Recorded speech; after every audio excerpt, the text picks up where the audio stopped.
It's Clevelandmoto Podcast, episode number 491. Look at that. Yay! On time. Let's see here. This is our first time being on time, by the way. Almost organized. I'm going to say it's Miss Butts not in the camera walking by. This is not yet. amazing. This is great. It is That'll happen, though. absolutely fantastic. I couldn't be happier the fact that we are on time and on budget. Yes. Absolutely. In the Rathskeller. In the Rathskeller, we're bringing it to you, literally bringing it to you live. You know, we can say that now. Now, the roll call's a little different tonight. Pay attention, because starting at my immediate left is... Kyle Norwood. And Kyle is from... Janice Motorcycle. What? Oh my God! In this frozen tundra, my goodness, man! And to his immediate left, Steve Sleepy. and to his left, John McElfrey. And- No, Chris Smith. you're gonna have to fall asleep and smell bad. Yeah. Okay. Now, I can do that. We're forgetting somebody. well. Oh. Hold on. Sorry. And behind the bar with lighting now. Tom Bennington. We sprung for the extra lighting, apparently. Yep. So it really does. I was just looking at our new confidence monitor. It's super, super fun. As always, folks, you can chime in and let us know what you're drinking, what you're imbibing with tonight. We always like to know. I'm having a Yuengling traditional lager in the very patriotic red, white, and blue stars and stripes can. Because when you think of American beer, you think of Yuengling. And what you having, Kyle? I've got a Hazecraft Hazy IPA by Great Lakes. It's pretty tasty. Can't go wrong with that. Sleepy, you still doing your athletics? I'm having one of those, but I left my special sauces outside, so Pete's gonna have to grab them because they were out there chilling. They are out there chilling. Yeah, so- right. The bonus elixir of life. What you drinking over there, I'm Chris? also having a Great Lakes hazy IPA. Hazy Hazecraft. And Tom, what you got behind the bar? I am on a high noon pineapple this evening. Oh, a long drink. Yeah, A high noon pineapple. And just for anybody listening in, there are two links. Looks like to the live.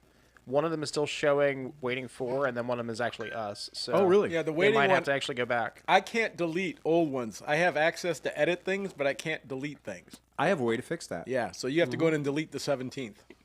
The 17th one is definitely not today. Yeah. Right. But I don't think people would think that was today. I don't think they would think that was today either, would Yeah. they? I hope not. Would people think Well, that today was the 17th? Well, one of them did have a countdown, and that's the one that is still showing pending. Oh, really? Well, that's interesting. Bear with us, people. We're still playing with this. But it's okay. We can murder things as we're just sitting here Yeah. around talking about stuff. Well, also, like, at this point, if you go to a YouTube channel and you're expecting a live, you just look for the red live thing and hit Yeah, that. it's always look for the red live deal. That is going to be the wrong thing. So yeah, we can go ahead. We can make that happen. Yeah, we can make that disappear so nobody has to see it. Look at that! I just pressed the button delete forever. There you go. There it is. Yeah, I like how YouTube says forever. Forever. It's like it never existed. I like how it's like it gives me access to anything I want. I can upload. Obviously, I can do all the edits, do all the stuff. But it's like, oh, delete a mistake? No. No. That is forever, my friend. Yeah. You have to talk to somebody about that. We're going to get third-tier tech support on. This is not the day to call my shop and ask questions about QuickBooks. Renee will fucking stab you. I have seen her this mad, but it's been a long time. That is the absolute. I'm not gonna lie. That is the absolute worst company. She ever is that has full- existed. She hasn't been full Rabid Badger in years. Yeah. And she's full Rabid Badger. She like, seemed a little fucking angry tense, today. right? Yeah. You know, keep your fucking fingers and toes away from her mouth. She's super upset. And I don't blame her. Wesley's back. It's Well, going shit. When I got there, it worked perfect. It worked fine. Everything was great. You could use the fucking thing. It did all the numbers. It did all the things. You know, not a problem. And then about 6 months in, it was like, oh, by the way, we're getting rid of this crap, and you're going to Cashify or whatever the hell it is. You got to go to online. Shopify. And everybody was like, no, we're not going to do that. You know, because you fought this, and I get it. Taught it from day one. And there was no sensible reason because this thing has worked for 20 some goddamn years. And they're like, nope, sorry, fuck you. We have the greatest listener in the history of names. Sunglass Mustache. Oh, Olaf from a Sunglass far-off Mustache. land of Dayton, Ohio, drinking a Mad Tree, seeing colors, double juicy IPA. Oh, Sunglass Mustache. And then look, we got a Swergin. There's a swear engine. If I don't call out your comments right away, it's because some of the people who still listen to us via their headphones or the radios in their car do not like it when I'm on a tear about a topic, and then we go squirrel, and we stop to read a comment. So I'm going to try to do better about staying on fucking topic. because that's what you're here for, right? You're not here for the comments. You're here for the stuff. You're here for the content. I like the comments. I know you do, but Yeah, that's well, fine. we'll save it for special moments. Comments are just the instant gratification, the validation that we exist. It's how we know it's real. Because in the old days, we just had to let it marinate for a week, throw it out, and then see if anybody actually would listen. So yeah, I get that shit. I totally understand. We are up to 16 people though, which is kind of nice. Forget it. I can't handle this. Yeah. I didn't know Tom was light skinned. That's the best thing I've ever read. Yeah, he's a light-skinned New Orleanian. Yeah. Not Creole at all. Not Creole at all. So Tom, how was that 8 inches of snow down in New Orleans a couple days ago? Okay. What? Okay. First of all, he sat back there and we ball busted him hard for talking about a cold night in New Orleans. Oh yeah. Right. And then, as if to vindicate himself, Tom ordered 8 inches of partly cloudy for New Orleans. Oh yeah, it shut the Days later. It shut the town down for 3 days. They finally they can finally see that the interstates are finally open after 3 days. They haven't flushed a toilet in a week. Oh yeah, Because every pipe in New Orleans is frozen. Well, that's standard anyway. that's true. They just piss in the street like everybody else does. All the corpses and the caskets all froze again. No, it literally they got more snow in one day than we have here. Like there's 5 inches of snow outside. It's been snow and ice for 2 weeks now, 2-3 weeks. Oh, yeah. And it's not going anywhere because it was minus 8 the other day. It's just a different kind of thing now. But it got down to the 20s. Right. They got 8 to 10 inches of snow, and today it's 60. Well, again, That's what it does. that's what weather is. Yeah. But there's a joke that the Eskimo people have, the Inuit people have 27 words for snow. Yeah. And in Cleveland, we see like 7 of those, maybe 8 of those, right? Yeah. The other day, I did get that elusive number 9 snow that comes out where you're like, I'm just going to clean the window off my car because it looks fluffy. I'm just going to clean the window off my hand. And then your hand sticks to the windshield. Yep. And you're like, now everything hurts.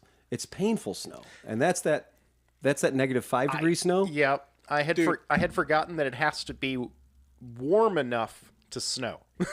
I realized on Wednesday I had to take the trash out at 6:30 in the morning, and it was negative 11. And I walked out the house, I dressed warm, but I didn't think about my eyes.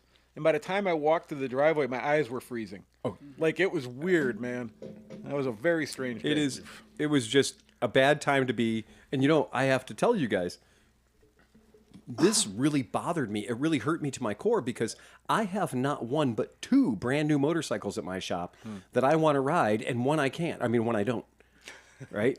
So I've got a brand new Indian FTR 1200 that I want to ride. Right. And I've got a brand new Dax that I want to ride. How cool is that? Very cool. Everybody that stopped at the shop has done some. Yeah, it's awesome. I mean, sit on it. It feels great. Come in and check it out. The quality, it's neat. Like I've sat on enough of the clones in the last few years. When you jump on this thing, it's like a whole different level of awesome. Yeah. Like it's a full-on legitimate Japanese or whatever. I mean, wherever they're making it, it is quality bike, man. I'm just impressed. Yeah. And you know what else I have to mention? You nailed it when you said, I've sat on every clone. I've sat on the Amigos. I've sat on every, all of. Yeah. Yeah. That's a dirty word around Tom. I didn't seem like saying it. Red cat. That's why I sat by the pole. Yeah, I'm not even kidding. That is something around here that we just, oh, man. Have you been on a 3-wheel CT70 clone, though, have you? We call it the Black Widowmaker. Yeah. We've given everything pedantic a really dangerous name. Yes. Hey, look who's here! In from out of the cold. Grab the cans. They're on the trash can. So having these 3 bikes, 2 I do want to ride, 1 I will probably never ride. Having them at the shop has been like, Yeah. and Let me guess which one you're not going to ride. that fuck us. The seat height is like 14 inches. I think it might be. Yeah. I don't think there's any way you could personally physically fit on that. No, because it's 14 inches tall with a extended leg area of 13 inches. The amount of yoga that Merritt would have to put you through to get you to be able to bend. It's a low to get on rider. You know what's funny is Sleepy gets on the fucking thing, and he immediately goes to do what a normal human would do, which is to put your foot on the floorboards. Right. But the seat is now a foot lower. Right. And if you put your feet on the floorboards, your knees are in your neck. Yeah. So you can't do that anymore. So they've installed cafe racer pegs, rear sets, Right. on a ruckus. And the best part is the front pegs, which are just a bar that's screwed into the thing. That No, that's a speedometer holder. Yeah. Oh, but it also is a ground catcher. Yes, So it that is. if you turn more than 14 degrees, you Yep. now put a steel pipe into the ground. I don't know how that works. Well, you remember when we were kids and the big wheels went from just being a big wheel to having the spin out brake on it? That's the spin out brake. It's a spark exciter. Didn't somebody do that at the? You were talking about that at the barrel races. You No, did that. I was riding my Trail 125, the Hunter Cub. Yeah. And because the guy that I bought the Hunter Cub from, same guy by the way, the guy that I bought the Hunter Cub had also death by accessory the Hunter Cub. And he had put these low engine engine guards on it, but also would kind of serve as freeway pegs, if you will. So barrel racing, after like the 5th barrel got raced, there's a trench. There's a cut. The cushion, as we say. And I dropped down into the cushion, whereas where you need to be to get the berm shot, you can't live without. Right. To get the berm shot, and that entire left motor protector device, which is as rigid as the whole bike is, grabbed Mother Earth and did not let go. And I was just like, fuck you. I just hit eject. And I went through the handlebars and did a little roll, judo roll. A barrel roll. Barrel roll. I missed the barrel. And my buddy goes past me and he goes, dude, your bike's back there. Yeah. I was like, thanks, pal. And so I tried one more lap and I was like, okay, don't go in the ditch. Don't go in the hole. Don't go in the berm shot. Stay out of the berm shot. Well, then it's no fun at all. So I was like, okay, I'm going to go to the berm shop one more time, but this time I'm going to put my foot way out. No, you put your foot way out. You're still going to bounce into it. Fuck it. I'm done. I was like, I don't think me and the Hunter Cub are going to be friends. And magically somebody bought the Hunter Cub. Yeah. So That seems to happen every time you're kind of dissatisfied with the bike. Somebody comes in and really wants it. It's almost like you it's run a my shop. lucky star, man. Yeah, man. It's almost like you sell things. It's almost like I buy bikes that I really like for a short period of time, and then other people can really like them forever. Yeah. See, and you know what's nice is that you get to get all that shit out of your system without ever committing to it. Yes. Where my dumbass gets something in my head, and then I have to go buy it and realize I hate it. Well, I'm stuck with it for 10 years. And I've always called it fostering in the past because you get them for a short period of time and then they go off to their forever home and they can rot in somebody else's garage. Usually is what happens to mine. If you guys would ever met my grandfather, 5'6", but he could outpunch all of us. Okay, and no shit at all. He said, "You can have as many bikes as you want, but you're only allowed one wife." yeah, right. Am I wrong? No. So take up all your pent up hostility, and just go. Watch this. I'm gonna go fuck that bike for a while, and the other bikes aren't gonna get cared. They're not gonna get jealous. Right. They just might have a dead battery, but you can fix that with money. So let's just accept the fact that one wife is kind of the rule. Many, many bikes is authorized. Yeah. Right. Yeah. So, yeah. A very intelligent man. Grandpa was on point. Yeah. Again, no, but don't punch him. Don't even try. Don't beep at him. Right? He'll come out with that cancer kazoo. You fucker, get back in your car. Yeah. Oh, yeah. The, Too bad he wasn't around now. He could have got a job at like Daft Punk or something. oh yeah. So you know when we were kids being little shit asses, we would take his cancer kazoo and we would change its speed. And so we'd put it back on the counter and he'd go over to grab it and to yell at us and he'd be like, "Would you fuckers? Would you little fuckers?" And we're like, that's good. He's trying to be mean. He sounds like Mickey Mouse on helium. It's all gone. He can't get it back. Hey, Sleepy. Yes, sir. Somebody, what weed-induced beer, non-beer are you drinking? Somebody has asked about this, and I don't know what it is. It's the Eye of the Tiger. This is Blind Tiger. Oh, it's not an Eye of the Tiger. It's the Blind Tiger. Yeah, it's the Blind Tiger. I figure while we're kind of in a transition and somebody's asking about this, and he's always got some fucked up, non-alcoholic, weed-induced Yeah, it's 25 milligrams of fun. Yeah. And I'll have like 7 of these and it'll be all right. Oh my God. Yeah, that's not my speed, baby. Yeah. I had one by accident because I just thought it was a beer, but you can't think it's a beer as soon as you crack it. Oh, yeah. It lets you know. Yeah. Yeah. I'm like, I think this one's skunked. No, it is skunked. so to speak. I opened it up and I thought for real I had opened up a Rolling Rock because I'd only smelled that level of skunky in a Rolling Rock. Or Heineken. Or a Heineken. Anything with a green bottle. Yeah. Never trust Yeah. a green bottle. So I want to give you guys an update because we had a lot of people asking about the AIM Expo in Las Vegas.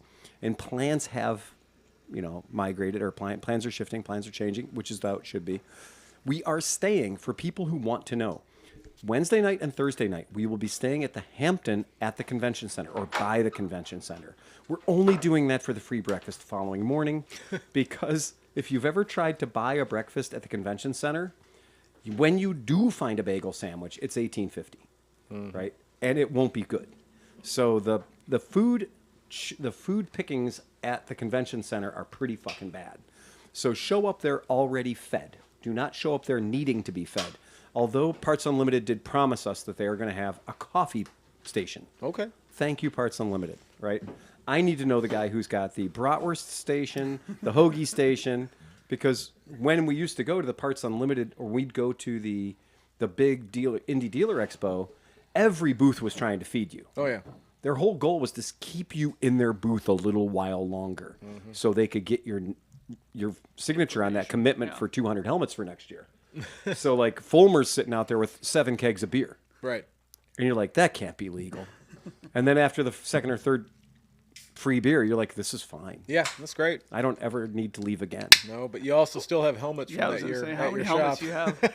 You saw them. Yeah. You saw them. I still have Believe me, I'm going to probably buy a couple. helmets from that particular buy. I know. Because I went out and looked at James and I was like, he's like, so did you put next year's order in? I said, and then some. Send some. Yeah.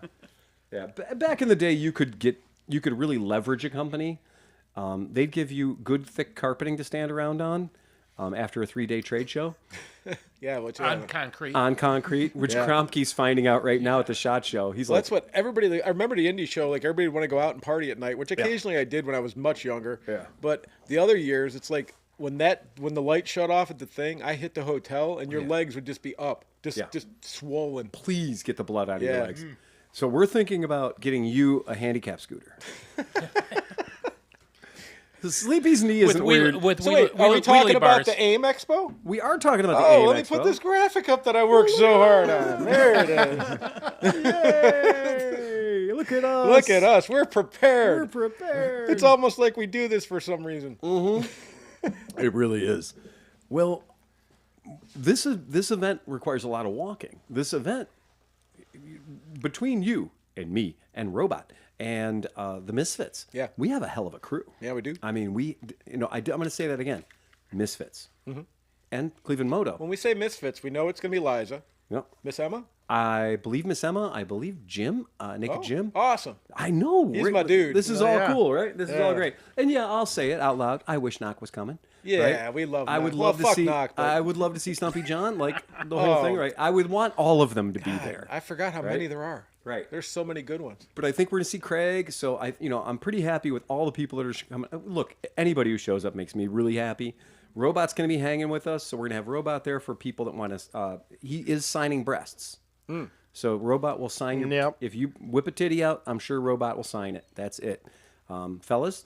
That counts for you too. Yep. Go ahead. You can get that tattooed later. Would he sign a takeoff Vespa part? He probably would. Yeah, He okay. probably He'll, would. he'll probably give a 30 to 60 minute dissertation on how to put LEDs on your bike too. No, actually, that's the one thing I'm hoping to keep him from doing. Honestly, you know what? The worst thing you could do to anybody at this event would be to like literally have him wear a shirt that says like, "Oh, hey, I'm Robot," right? Because that would be like Ron Jeremy showing up at the porn convention and just thinking he's going to see the show, right? You're not going to see the show. You're going to talk to 900 old white men. Yeah. Yeah, especially if you're Ron Oh, Jeremy. hey, I tried to install those turn signals on the back of my bike, and they didn't quite work on my bike. Do you know why they didn't work on the back of my bike? I'd like to know why they didn't work on the back of my bike. Well, So that- Kyle, so we got- being with Janice, you have to talk to so many old men on a regular basis because that motorcycle basically is. I mean, that's a Playboy in a motorcycle package. Yeah, it's pretty wild talking to a lot of the people that have opinions and don't have one, have opinions and shouldn't. Yeah, All the Janus experts out there on the forum. right. Yeah, That don't have the bike. Why won't the bike I own don't start? yeah. There's a lot of those. If it's your first bike, There are videos on how a carburetor works. Yeah. And we can put that in the show notes, I think. Explaining carburetors to, yeah, and that is the great thing. If you go to the Janus website straight up has videos on their own website that show you how to dial a carb, right? Yeah, because that is part of the maintenance. Right. Yeah, it's RTFM. How simple, like, and if you want to have a carb, because you know I hate carbs now, but if you're gonna have one, Right. one that's easily accessible Yeah, is no not a bad thing to have. It's the best thing to have in a carburetor. There's Right. not a lot of shit being hidden on a Janus. No. There's a battery, and the battery's what they go out of their way to hide, and they do it tastefully with leather. a leather cover with one snap. I would happily work on that Janus carb compared to the 4 that are underneath my 850 that need to be done. The CV guys underneath everything stuck in a rack that shall never be taken apart. When I got my BMW GT, so I got the BMW, the GT, the fast BMW, and I got this bike, and I remember spending almost an hour and a half trying to find the battery without opening the manual. It's like, I should be able to find this battery without opening the manual. I had to open the manual. But it took me 20 minutes to figure out where the manual was. And I'm not it was kidding next when I to the tell battery. you that. It was very close to the battery. Well, it was right beside the toolkit, next to the battery. Man. And again, the sin of all sins, Triumph puts the toolkit somewhere you can only access with the toolkit. Yeah. That's why people duct tape like one Allen There's key to literally their frame. one Allen duct taped. When you look at your Benelli, your Yeah. TNT 135, Yeah. there is a 4mm Allen wrench holder Yep. or 5mm Allen wrench holder blow molded into the seat. Yeah. Because of that. Same with my my Aprilia. Yeah. The Aprilia, when I take the key takes off the one seat, but then to get into everything else, you have to use this. Oh, you I'm know, I'm Allen surprised key, it same just thing. doesn't have a AAA number stickered to the bottom of the seat. Sure. Honestly, that's the best way to go. I think the new Vespas come like that, actually, with the roadside assistance number. Our tattooed Vespa on them. toolkit is now down to a shock absorber adjuster and literally the little yellow piece of plastic that you use to remove a fuse. And I don't think I don't want people removing fuses on a Vespa, so They're right. let's just remove that already. Yeah. That's probably too dangerous. Because honestly, coming from my end, if you don't have pads, you're not fixing it. Oh, no. No, No. at this point. There are no user serviceable parts inside. No. This is, I would have better luck fixing that television. Right. Yeah. If the TV took a shit and the Vespa And it takes a did shit, last week, actually. we need the same level of tech support. Absolutely. And we fixed it this week. I know. Look at us. We're We're professionals. using the TV. Did you just buy a new TV? No, actually, we just connected it direct. We hardlined it instead of using Wi-Fi. internet. Yeah, he was trying to cast to it, and it was picking up like radio signals it from. got my neighbor's Wi-Fi. It would not find mine, which is 4 feet away from it. You know what that means? Your neighbor's Wi-Fi is mucho. Well, they're strong. using this. They're using the same AT&T router that we're using, though. That's the funnier go. part. But back to Welcome to Pete. welcome to Pete, who snuck in. I'm sure you guys came saw in him. late. You can dock my pay. Yeah, but you came in from the BMW dealership. Our friend Pam at Sills. Yeah. They had an open house, I guess, tonight. They had a couple of brand ambassadors from BMW who brought 2 BMW R1300 GS Adventures, and they were just going over like an overview of the GS Adventure. Was so that's the big suitcase looking one. Yeah, the Lego bike. How is it in person? It looks good. I mean, they've had one there for a couple months, but I'd thrown a leg over them before. But these guys went through them like in detail. I mean, Did they have answering questions? the Everything. blue and silver one, or just the red and silver one? They had both, and they had the triple black. The triple black. Yeah. Which triple blacks in the BMW GS lines are usually like the end of cycle before they come out with the next iteration of the GS. This is a green color I find quite fetching. Yeah, that's the more street oriented one. It actually comes in 4 motifs. They call this Karakoram green or something. Yep. And this is the one with the straight edge headlight, right? Yes. Yes. Yep. The straight edge. It's nailed to the X, baby. It's nailed to the X. There you go. Let's go into Sleepy. a swerve driver show. Right. Yeah, that's exactly it. Yeah, and so this one, this GS that's up here, the red color scheme or the fire. So this is the full off road. This is all the candy. The color doesn't designate necessarily which package it is. I was simply looking at the tires. Yeah.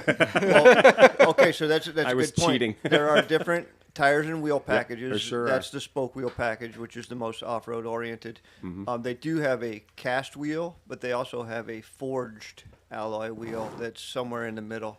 You know, Oh. it's good for somewhat lighter off-road stuff.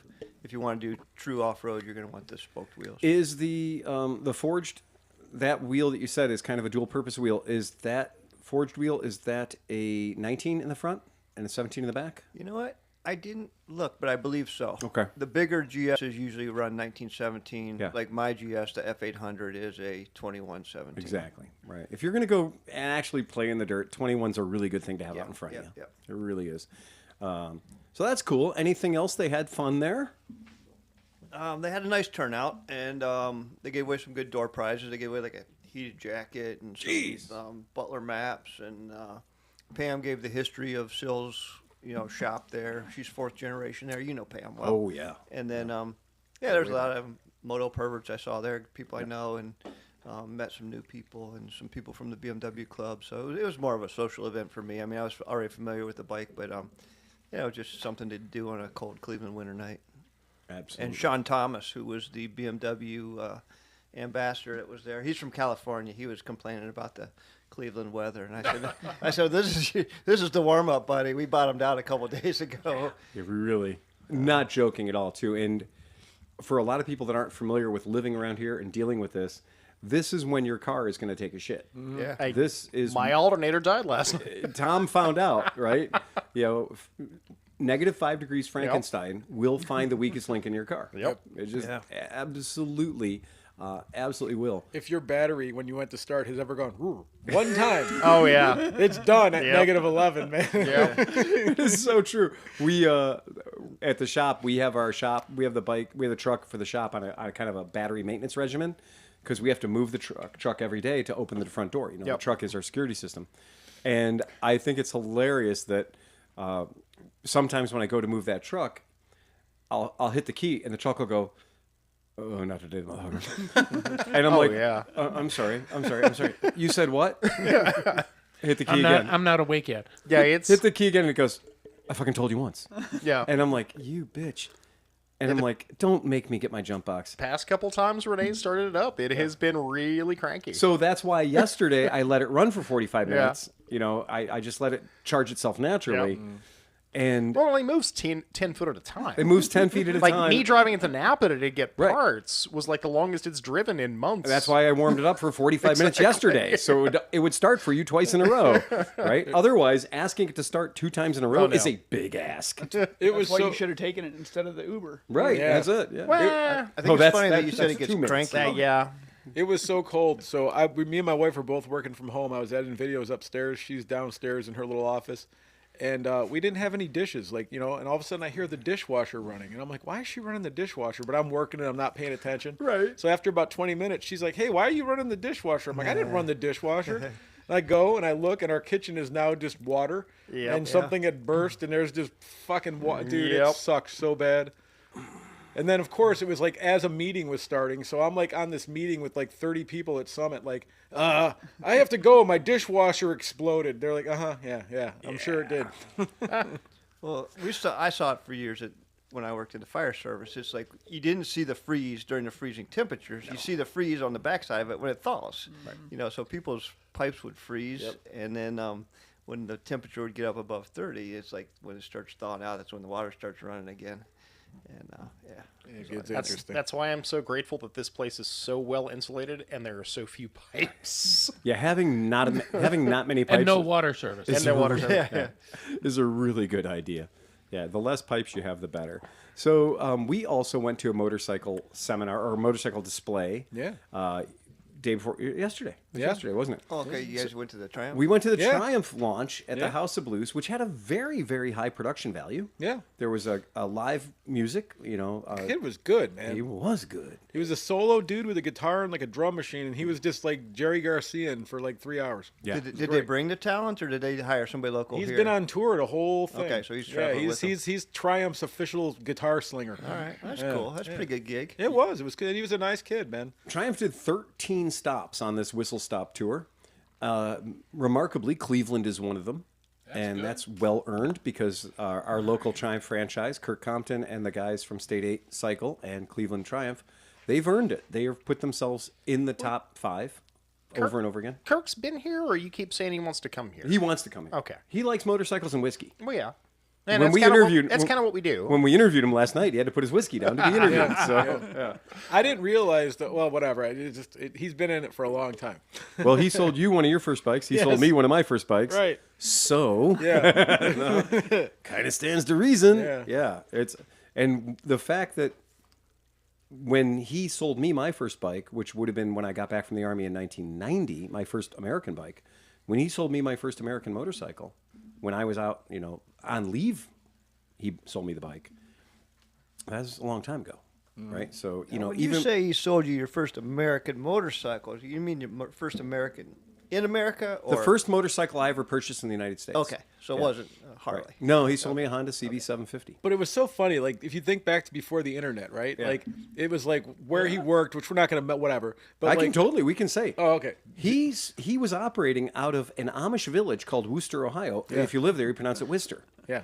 So it's an Amish village. It's an Amish community called Worcester. Because I've driven through it. you have driven many through times. it, right? But back then it was like you had to know a guy, and they're like, "Have you heard of JJ Motors?" Exactly. And you're like, Right. "No, where is it? Oh, it's out there. They got like 400 bikes, and they deal." Right. Nobody knows about it. Meanwhile, everybody knew about it. But you felt like you were the guy. You went in there and you saw the $2,000 bike, and you were like, "Would you do 16? Do you have cash?" Yeah. Yes. Oh, I did it. They were way out in front on the online inventory. Yes. Because in year of our Lord 1988, they had used Trade-in Times. And the Trade-in Times was our, you spend $1, you get a poorly printed newspaper. What day did it come out? I remember going at 7 in the morning to get that. So sucker it to came beat out everybody. technically on Wednesday. Wednesday. But you go to your convenient food mart at 11:59 on Tuesday, right? And you could get it fresh off the truck. That's why you got all the bikes. That's why you got a leg. So I was there Thursday going, "Fuck." I'd go to convenient by my house. Yeah. I'd wait until the truck showed up. I'd grab one hot off the stack, walk in, throw my buck down, then pocket full of quarters. I would sit there and highlight the ones I was interested in and call on the payphone at convenient at midnight or 1 o'clock or whatever. Oh, my God. Knowing you either got an answering, because back then we had Yeah. the tape answering Yeah, machines. yeah. So you either got the answering machine or you got a very angry person. Okay, and I wouldn't be a dick. I'd leave the voicemail. I'd leave the answering machine message, or I'd accept the defeat and make a check mark next to it. Call them back the next day if they didn't answer. But if they answered and they were pissed off, I would usually say, "I see you've got a 1970 Honda CB750 there. You got a title? Does it run?" And he's so angry. They're so angry, and I'm like, "It looks like you want $500 for this thing. I've got cash." Yeah. And you'd be amazed at how many guys are like, "Oh, fuck it, come over." Really?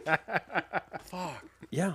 And I bought more you- bikes in the dark as a result of the Trading Times because it was a sore dick deal. You couldn't beat it. Sleepy, have you met Phil? Yeah, No, that's true. This is why you had numerous warehouses. This is why we got So a you're little the bike. guy that was calling me. Jesus Christ. Oh God. Oh, I used to leave the messages on the machine, and I'd be like, "Look, I know it's late, but I'm telling you, I really need to see your bike. I really need to see your bike." Because remember, I've had bikes leaving while I was pulling in the driveway because you missed it by that much. Yep. So being the first guy there, that's how it works, right? And being the first guy there, then you can pass on it with good, with a safe heart. You're like, "Yeah, that thing, I would want that bike," But 90% of the time, the guy puts it up on Trading Times. Back then, he put it up at $750, praying for $5. Yeah. And if he had somebody just like that night at $4, he might take it. Man, if I could go back to 19, just for like 5 years, if I had half the bikes I had, and also course. my recording studio, Yeah. all my stuff from when I was doing electronic music, I had like all the rolling shit. Yeah. I dumped it all for whatever. Each one of those boxes is like 6,000. Oh yeah, they now. dropped out, and now they're all coming back. Oh my God, man. So what I wanted to talk about was at the Triumph show, or at the the unveiling, the launch. They did the proper launch thing. They had the covers, they had all the bikes covered up, and they were releasing stuff. they released the Tiger 800 triple, Mm-hmm. you know, the 3-cylinder Tiger 800, beautiful paintwork, orange, So comfortable. yellow. They nailed it for a 5'10" relatively fat guy. It was so comfortable. They did man. get the ergos just Yeah. right. They did. And everything that we love about, you know, Kromke's not here to defend himself, but everything we loved about Kromke's bike, They made better. it's just better. Yeah, It's it's got more juice. Yeah, it is more juice. You know what I really liked? They, you know, you can tell that they just didn't go, okay, slap a motor in it, let's go. Yeah. Like the whole windscreen, they have the little side pieces now. To, Oh, to- they to- are- like they really put some time into probably the aerodynamics to get that sucker nice and highway smooth. They spent some time to make sure you had to buy all new shit. None of your shit. None of your shit from your. They're following Apple. None of your You think Tiger. you're going to use the same charger to play? Nope. No way. None of your Tiger 660 shit. You just got done dressing out your Tiger You 660. know, you just said a mouthful because I've had bikes before that like over like time you figure out exactly how to get what you want, and when you get it all dialed in, it's like it's a process, and then you're like, okay, 6 years removed, it's like time to get a new bike. Yes, and it you is. start it all over because none of the stuff transfers, like you said. Your bike went up 50 cc's, doesn't share one mounting point. Yep. Yeah. and costs a third more. And because of third, yes, absolutely. And you're like, what do I do with this $3,000, $45,000 worth of shit I got? Because you know you're going to go through the catalog. You know you're going to buy everything. But I've been in this industry a really long time, and I have heard people say, hold on. I bought this bike from you 2 years ago. I want to trade it in, but I don't want to. You're not going to pay me a nickel for all that crazy crap I bolted to it. And I said, no, I'm not. In fact, I'm just going to take it all off because the bikes look better naked. Bikes sell better naked. Well, but I can put it on my new one, right? Not a chance in hell. Not a chance in hell. Well, do you sell adapters? An adapter for your luggage. Oh, you're adorable. You're fucking adorable. No, there's no adapter for your luggage. Come on, man. This is the motorcycle industry we're talking about. Well, the if you're brave enough, the anything's air in the an tires adapter. isn't even interchangeable. Now, right? now It let's needs a different oil filter. now let's be honest. Yeah. The GT body Yeah. is almost interchangeable with everything over the years. They have technically, Almost. in 22 years, managed to only move the holes for the expensive parts. Yeah. This is truth. The middle part of the frame that holds your yeah. motor is identically the same. Yeah. The only thing that's changed is literally the well nuts where the accessories go in. Yeah. So you're like, this is an amazing rack. It's the best rack I've ever owned. I love this rack. I'm looking forward to putting this on my new... Nope. It doesn't fit. But it looks exactly the same. Yes, but it's 3/4 of an inch off. And why is it 3/4 of an inch? Because you can bend a thing 1/4 of an inch. Yep. And they figured out how much you can bend, how much Yep. you can't bend. Yep. But put a set of 2020 crash bars Yeah. on a 2024 bike, and all your coolant will fall out Yeah. at 70 miles an hour. But Because will it save you from a crash?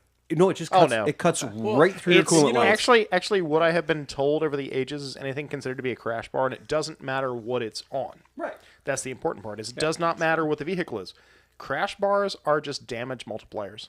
Oh, I disagree. You know what's worse though is when Well, bike- not all of them. You know what I hate even worse is when Yeah. bikes like the Aprilia has like the 2012, Yeah. the 2014 through 16 or 18, and then the 18 to 24 and whatever, and then you start going through, and then they fucked around and changed the header pipe size. So like this slip-on will only fit this year, but that year, and then this guy's like, well, what year is it for? I don't know. It's for an Aprilia. You're like, fuck, you know, and the deals, and you end up getting it, and it's 4 millimeters too small. It's like, why do they do that? You can conquer that Oh yeah, if you buy a Royal Enfield prior to 2017, because then they're the same to 1955, Yeah. right? well, it's like Harley. But you still have to own a Royal Enfield. They're just made it more. They're just made it more fail. There are disadvantages to that Which logic. a couple times last night we thought we were looking at Royal Enfields. We did. That was weird. There were a few paint choices Yeah. that were done. In particular, was the Icon. The So Icon series, it's all 6 bikes. yeah, the Triumph 1200 Icon. They went and found that logo, and you know I noticed it on my gift bag. In my gift bag with my Triumph coffee mug and my couple of Triumph pins, that one of my pins was the Triumph Icon 1200 gas tank, Oh, nice. which has this extraordinarily iconic logo that could only exist for a very short while in the 50s. Okay? Now, here's a bit of a problem, though. I noticed that on the motorcycle that the beautiful, gorgeous Icon logo, you can pull it up there, was a sticker. Yeah. And it's a really big sticker. Well, it's weird because the pinstripe is painted. So on the Icon edition, the middle part of the tank is, whatever color. And then the little 1/8 of an inch pinstripe that goes around the outside of that is hand striped. And you can see, because you can see the You can brush see the strokes brush in it stroke. and everything. It's really pretty tasty. Cool. Yeah. But the problem is, while you're admiring the hand-painted one pinstripe, your finger is tripping over this giant sticker that has been clear-coated onto the bike. Well, that's the problem. They used a 1.5 mm thick sticker, It casts and then a they shadow. shot 15 layers of clear on it, and then they didn't polish it down. Usually, you bury it, then you polish it so it's smooth. So it's even. This one's got like hey, that's a sticker under there. Or it is. Yeah. I saw a guy trying to peel one off at the thing, and I was like, don't do that. There's clear coat over that. So here's a question: does anybody hand paint their logos and pinstripes? Yes. In the motorcycle industry. There you go. Janus Motorcycles does. He does it. I know I don't do it. Kelly, it's all you. Yeah, Kelly does all the paint. Yeah. That's super cool. Yeah, everything. We just did a custom 450, and it had everything was hand pinstriped. So But think about that for a minute. I sold Royal Enfields for years. I watched the video of the Enfield chap, the Enfield guy, wearing a white long sleeve dress shirt, smoking a cigarette, holding a camel hair brush, wearing black dress slacks and black dress shoes, and what is the Indian equivalent of a Rolex. So it's probably a Relax. And Timex. probably a Tomex. Honestly, let's be real. Right? Manufactured by Bajaj. Right, Bajaj works in Bajaj. Monsoon. Holding the tank up in one hand, he dips his paintbrush. He admires the tank, and then in one move, he puts 4 stripes on the tank. Yeah. And then he takes a drag on his cigarette, examines his work, and passes to the next guy who puts the letters on. Tell me he had like a 4-inch ash hanging out, because that would have been fucking. I watched that video 100 times because I'm like, this has got to be photo. It's just trickery. It's just fake. It's just a deep fake. But no, it's the same guy, and he's like. They're like, yeah, his grandfather did it before him. Yeah, I mean, his grandfather he's did it been before doing him. it since he was 4. Exactly. Right. Yeah. He started on their 125s. Yeah. Right. That was it. He just worked his way up. And the Enfield has so much unnecessary pinstriping on it because it's just a flex. Because you can. It's a flex. Yeah. It's a flex. And that's what it is. You're like, look how much gold pinstriping is on this bike. I'm like, yeah, but it's leaking. Don't let that detract from the paint job. Exactly.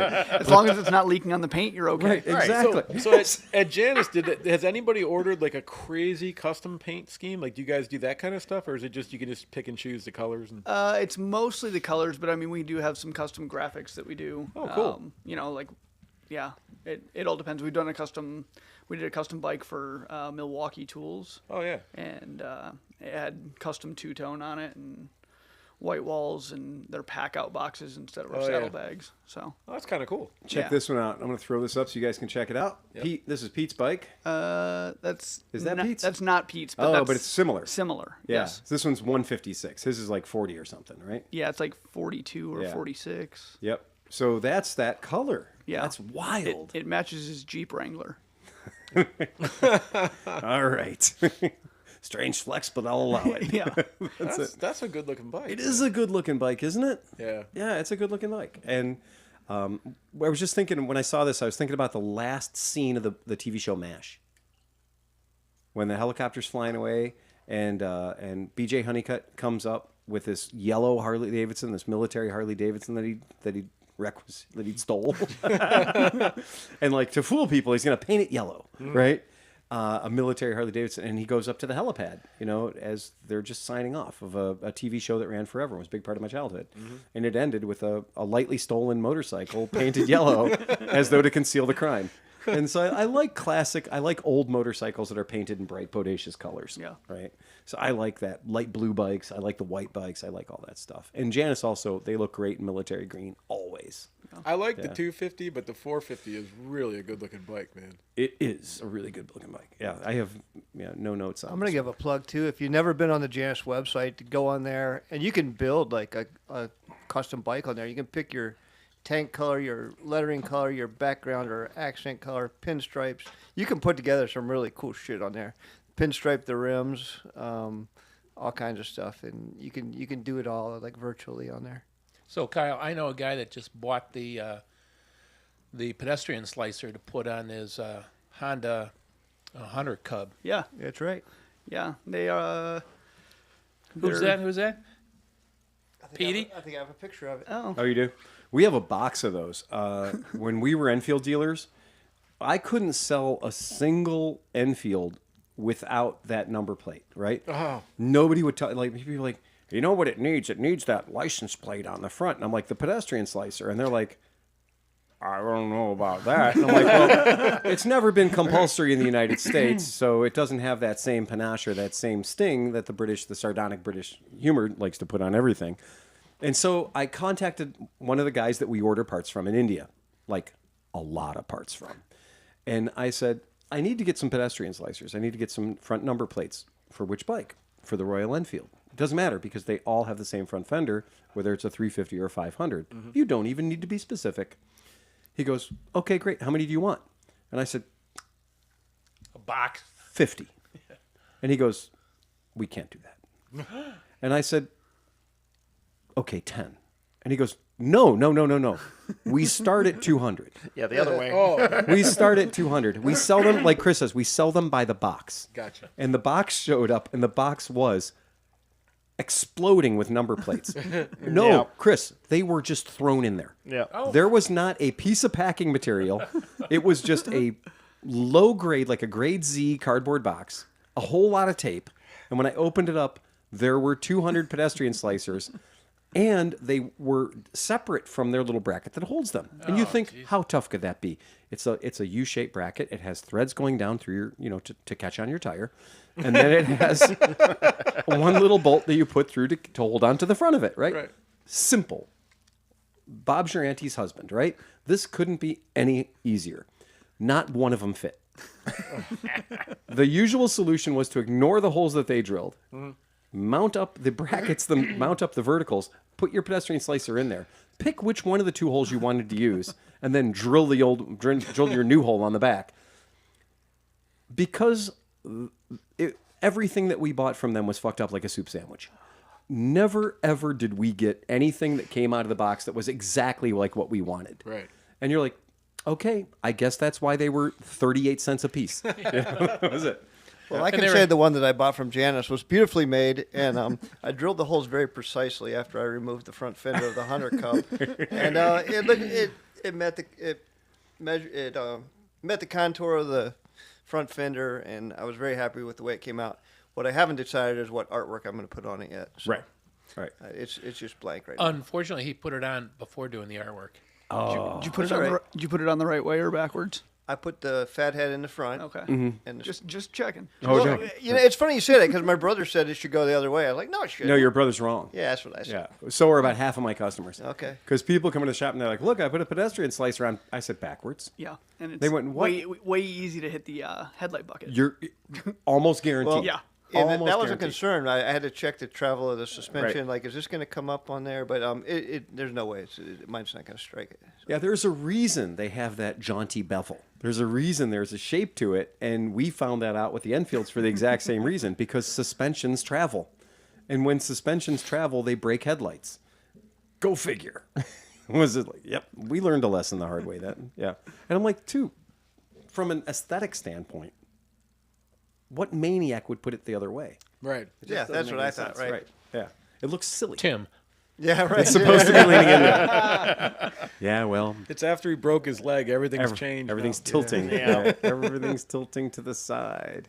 Other things about the Triumph show that I thought were of note: Triumph has invested heavily into icons of the '70s.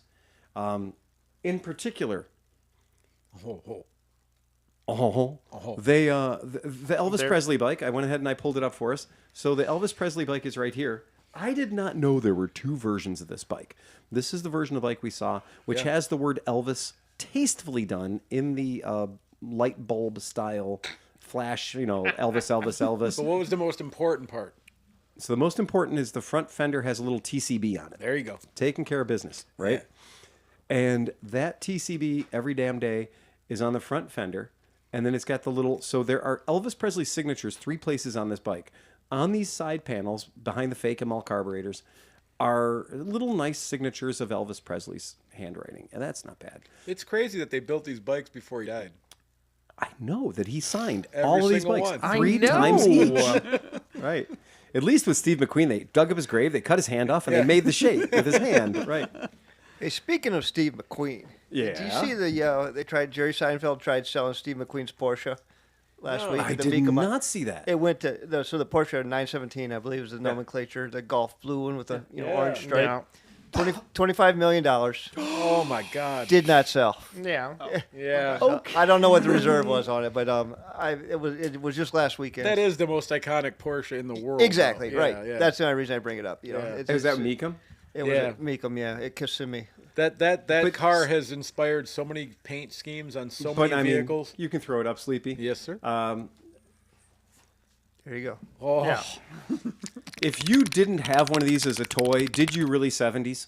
oh God. Yeah. Because AFX Yep. slot car track. Yep. I'd race I'd have a number 20 and a 24 just going against each other for hours with my own self running both things. I was the only child. It was I'm sad. certain that I was conceived while somebody was looking at this car, right? Sorry, I was all over the lawn. It's I was the all front goatee. It is the. I was all over the Lancia Stratos with the Alitalia. The Lancia logo, Stratos but- came in 5 years later. I Yeah, know, and that's okay. a different. That's a whole different series. a whole dude. different kind of Oh, racing. oh. But the Oh, yeah. the Gulf livery on this particular car, and I mean, we can all talk about GT40s. We can all talk about gurney bubbles and all the delicious things that happened from Ford. That was literally, in this era. But this car is so beautiful. You know what's scary though? Yeah. You ever see it without the bodywork? Yep. It's like if that car crashes, that driver is dead. Yes. It's just like little tiny tubes, and like his feet are like your feet are on the pedals with like a tube in Yeah, front of it's all made of what is it? Skeletrics? Electrics. Yeah. It is literally not a real man's car. Yeah. It is a baby car. Finished. Thanks for staying together, Steve McQueen. There you go. Yeah. Right on the door sills. When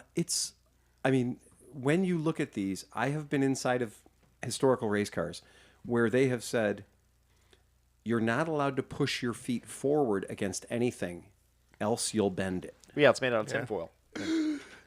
So can I press the brake? No. Why? Because the bracket that holds the brake will bend. Yes. The bracket that holds the brake will bend? That should be the strongest part of the car. No.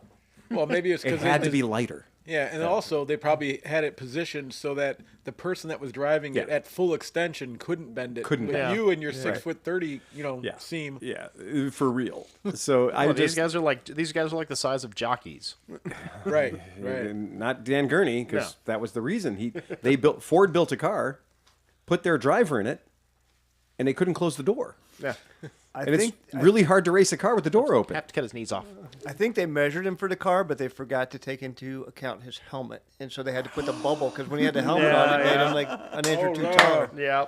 They forgot to take into account his giant balls. Yeah. So they had to make a bubble on the door, the Gurney special, to accommodate his giant I didn't know balls. this was a two-seater. It's not. That was not the ball chair. His balls. That's it. Right. Yeah. This vehicle predates safety. Yeah. Right. The seatbelts are there to hold you in the best driving position, not to keep you in the car in case of a crash. No. Fire suppression? What are you talking about? Kidding me? What do you mean? We put accelerants all around. We gave you asbestos underwear. It's Right. It's made of aluminum, so that when it does catch a spark, it will burst into flames immediately. Well, and fiberglass doesn't burn, especially those days. You'll so be you're fine. What are you, a wussy? Let's go. Okay, here's a dragster. We put the motor where your dick is. Yeah. I posted that picture a couple weeks ago. That dude, The guy sitting under the differential. He's sitting under the pumpkin. Oh, God. The pumpkin is on his abdomen. Yeah. And He's- his legs are going under the pumpkin. he knows the gear ratio just by. By feel. I feel. By feel. He's like, oh, we're running a long track today. The dumb as Full quarter mile. The dumb as hell shit people used to do. We might catch another 3 seconds on this. Oh, we might. God. when men were men, as they say. I'm Yeah, thinking I'm gonna when men burn- were I'm fucking gonna- stupid. I'm gonna burn my dick because oil comes shooting out of the differential at 127 degrees. Right. So now, back if we will to So- the other Triumph. So why we are talking about the other Triumph is I did not know that when we looked at that very tasteful, very beautiful Triumph that we saw at the House of Blues, that wasn't the first draft. Oh, right. This hideous thing was. It looks pregnant. It looks a lot of things. Yeah. Well, first of all, having the None of them are good. Yeah. No. Having the a little less conversation, Jailhouse Rock, shadows on the gas tank and the giant TCB on the side. Subtle is not its catchphrase. So I'm going to go out on a limb here. Yeah. Because our age is probably about the last time anybody gave a crap about Elvis, and we only knew Fat Elvis anyway. Who the hell's buying this? I can tell you. A lot of guys last night were What slobbing the over it. hell? So the owner bought one of these for his wife. She is an Elvis Presley fan. How old is she?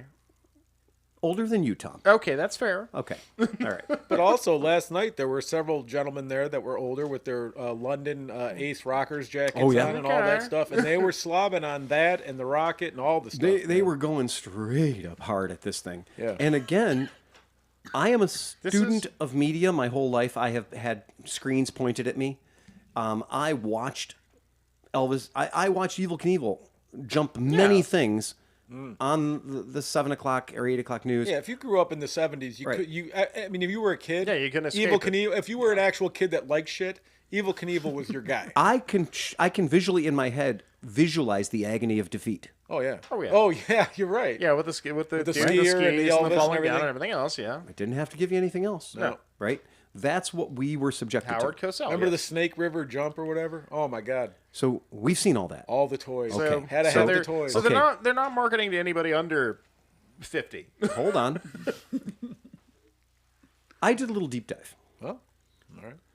If I say Elvis Presley, you got a picture in your head. Some people say Jailhouse Rock.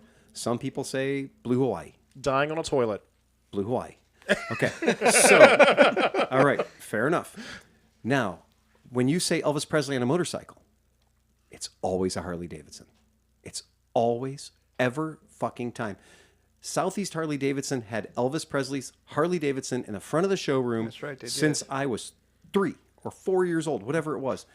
They have his name on the title in there, and the bike has 0 miles on it. Do you know why? Because Elvis Presley used to flex by buying Cadillacs for people and buying Harley Davidsons for people.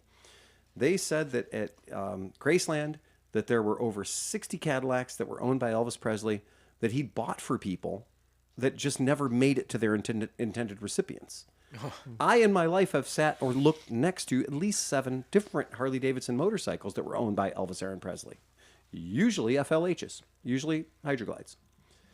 But the weird thing was, the hole in my memory, apparently, was that I have never seen an Elvis Presley Triumph. Yeah. So when I did a deep dive today of pictures of Elvis Presley on a motorcycle, about 9,000 pictures came up of Elvis Presley on various different Harley Davidson motorcycles, and only one was him on a Triumph motorcycle. One. And last night, this man who is a student of motorcycles that's sitting before you right now, who has heard every story from every old white man on the planet, got to learn something new about Elvis Presley. And that is that whilst they were recording in California, that one of the guys in his band apparently went down to a Triumph dealership in California, purchased a Triumph motorcycle, brought it back to wherever they were hanging out, said, "Look at this, I just got this." And he goes, go see the Colonel for a check and go buy one for all the boys. And the guy went back to the dealership and bought 7 or 8 more Triumph motorcycles, and that's it. And for that, you get the Elvis Presley Triumph. Now, How many are they planning on making of that? Hopefully only 2. Well, Well, the other one, the red one, wasn't Yeah, too the other bad. one's not that. I mean, I get it. I get it. It's Elvis. You're supposed to be gaudy and crazy, and there should be more rhinestones involved in this thing, and probably some lights and a lot more drugs. I mean, hey, it's no Justin Bieber Vespa.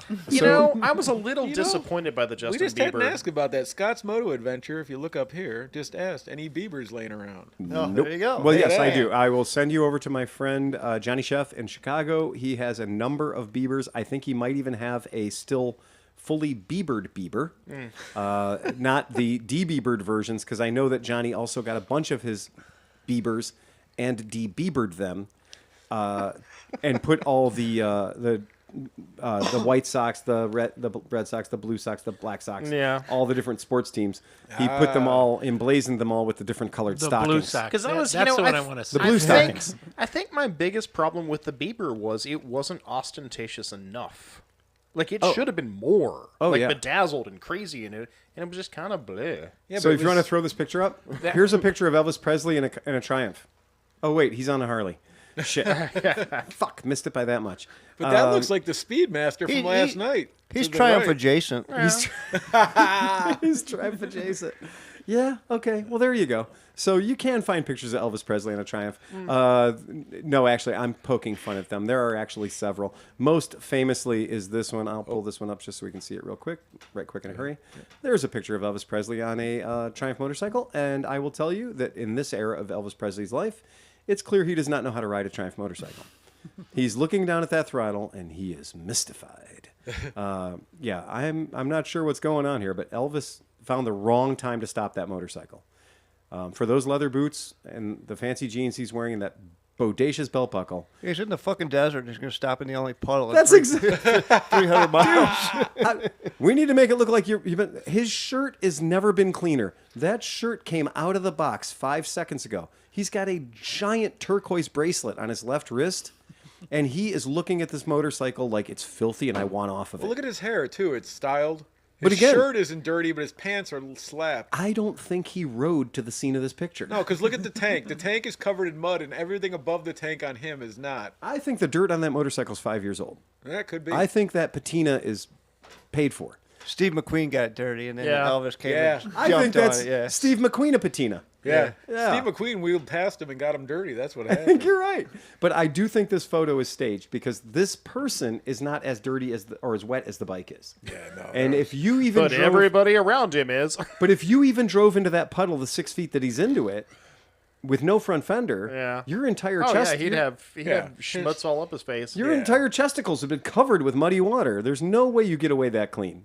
I'm sorry. This is a staged photograph. Yeah. That's Sorry. an astute observation, Unky. And the moon landing So, is fake. are you going to tell me that his surfing in Blue Hawaii wasn't him either? It's awful, man. That is awful. I was able to search the internet long enough to find a picture of him pushing it into the hole. So it does corroborate my story that, in fact, he did not ride that motorcycle. The scene of the crime. There it There's a goes. picture of him pushing it into a hole. I like to imagine he was a really fun guy. His boots are clean. Yeah. Yeah, his boots are literally. He's in the middle of a dirty desert, and his boots are freshly polished. I think Well, you don't see the helicopter Yeah, I was that gonna dropped say- him off to, right. to the left. That's why he's got the big belt buckle to hold on to the front. Yeah. Oh, the big belt buckle's full of cocaine. Yeah, that's just it. Come on, man. So that's not the only motorcycle we saw last night. We're pretending that we're selling this. We're selling the whole thing short. No, it was good. What was the giant, the one with the car engine in it? Oh, this guy right here. There it is. There it is. Oh, the Triumph Rocket 3. 2.5 liters of fury. You know what? It didn't suck. It didn't suck? I actually thought it was pretty cool. We can totally build the Diablo. That's a muscle bike, man. I mean, you can this build the is- Diablo. This is way more than a Diablo. You know, know. I don't know what the weight is. It has to be 700 pounds, 600 maybe or something. But it didn't feel that bad at all when you sat on it. So Sleepy brought up an interesting thing. He goes, okay, so let me get this straight. The motor, the air goes into the left side of the motor and comes out of the right side of the motor. And it's absolutely true. The left side of the motorcycle, which is very rarely photographed, is the intake. Right. And the right side of the motorcycle is the sex. You know what is that the tells giant, me? that tells me that when you ride that bike, your right leg comes home tan and your Yeah. left leg comes home freezing. Is the giant oil tank over the left-hand side still? Because there used to be this huge, obnoxious oil tank. There you go. No, they did. I mean, it's a pretty. If you want a muscle bike, it's a Yeah. pretty looking bike. I can see the guys in Australia just slapping each other over. Oh this thing. yeah. And what I can tell you is I have ridden both of these. I rode the 2300, the original Rocket 3, and it was huge. It was a Boss Haas. It was ridiculous.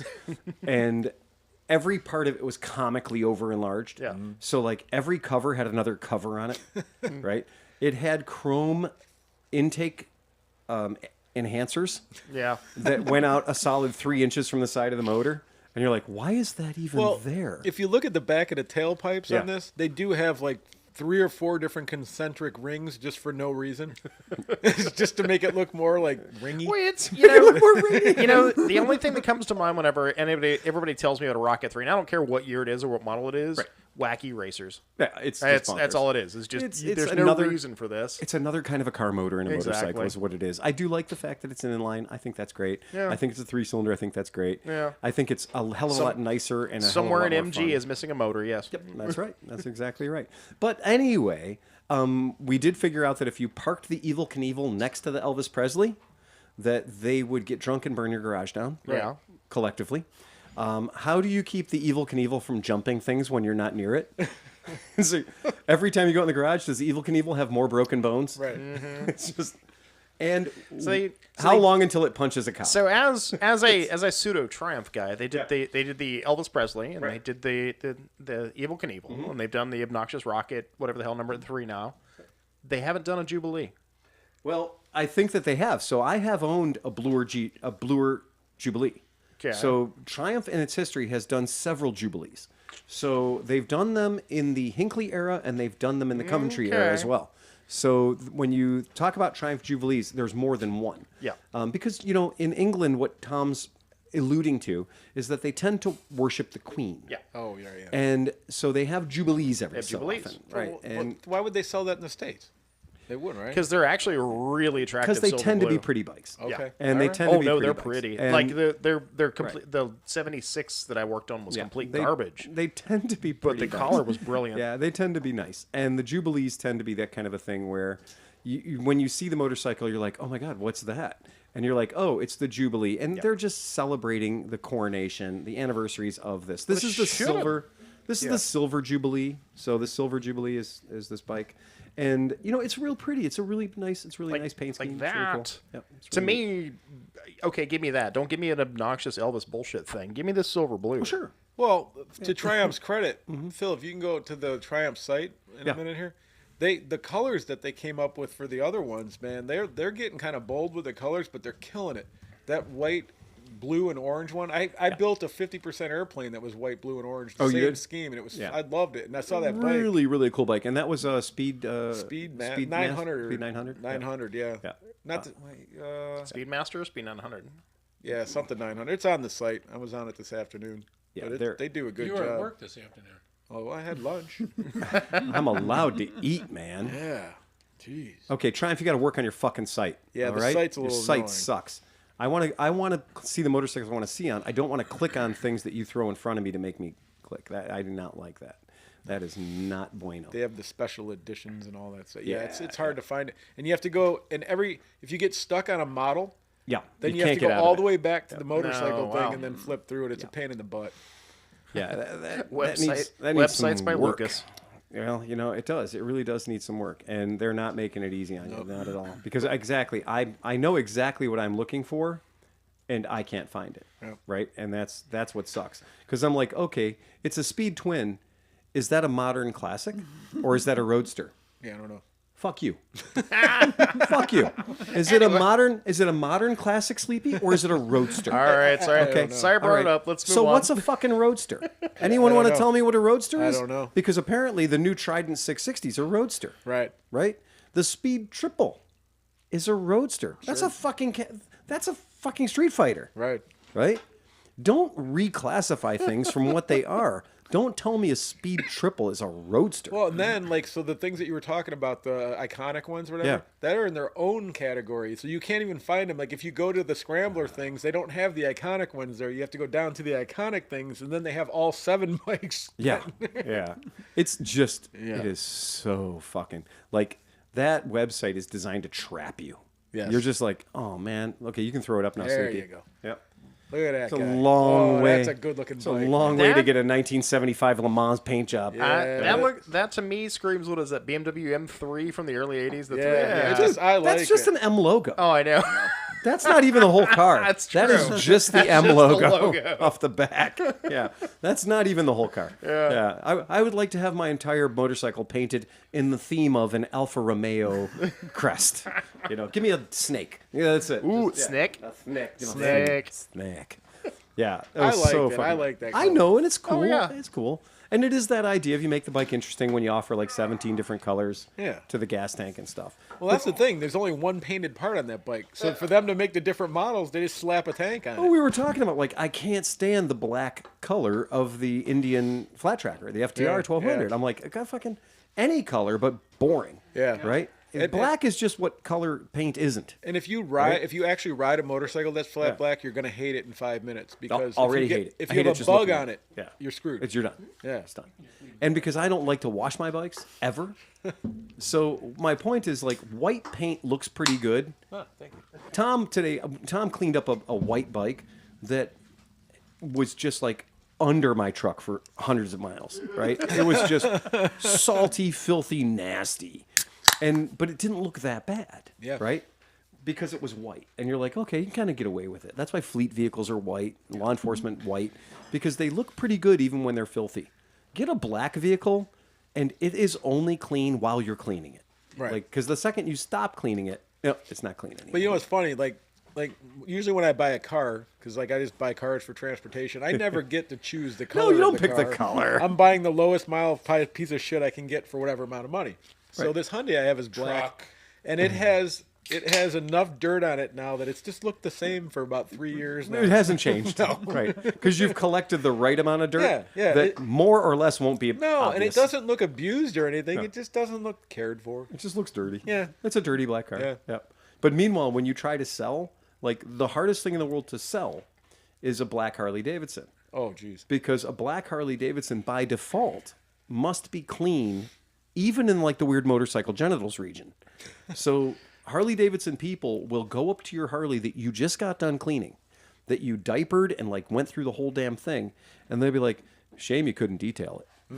I'm like, I spent 6 hours on this cocksucker, right? And they're like, "Well, you know, I got a girl. I give her $250 and she does it right." How frequently? I've been to a Oh, guy- once a month. Yeah.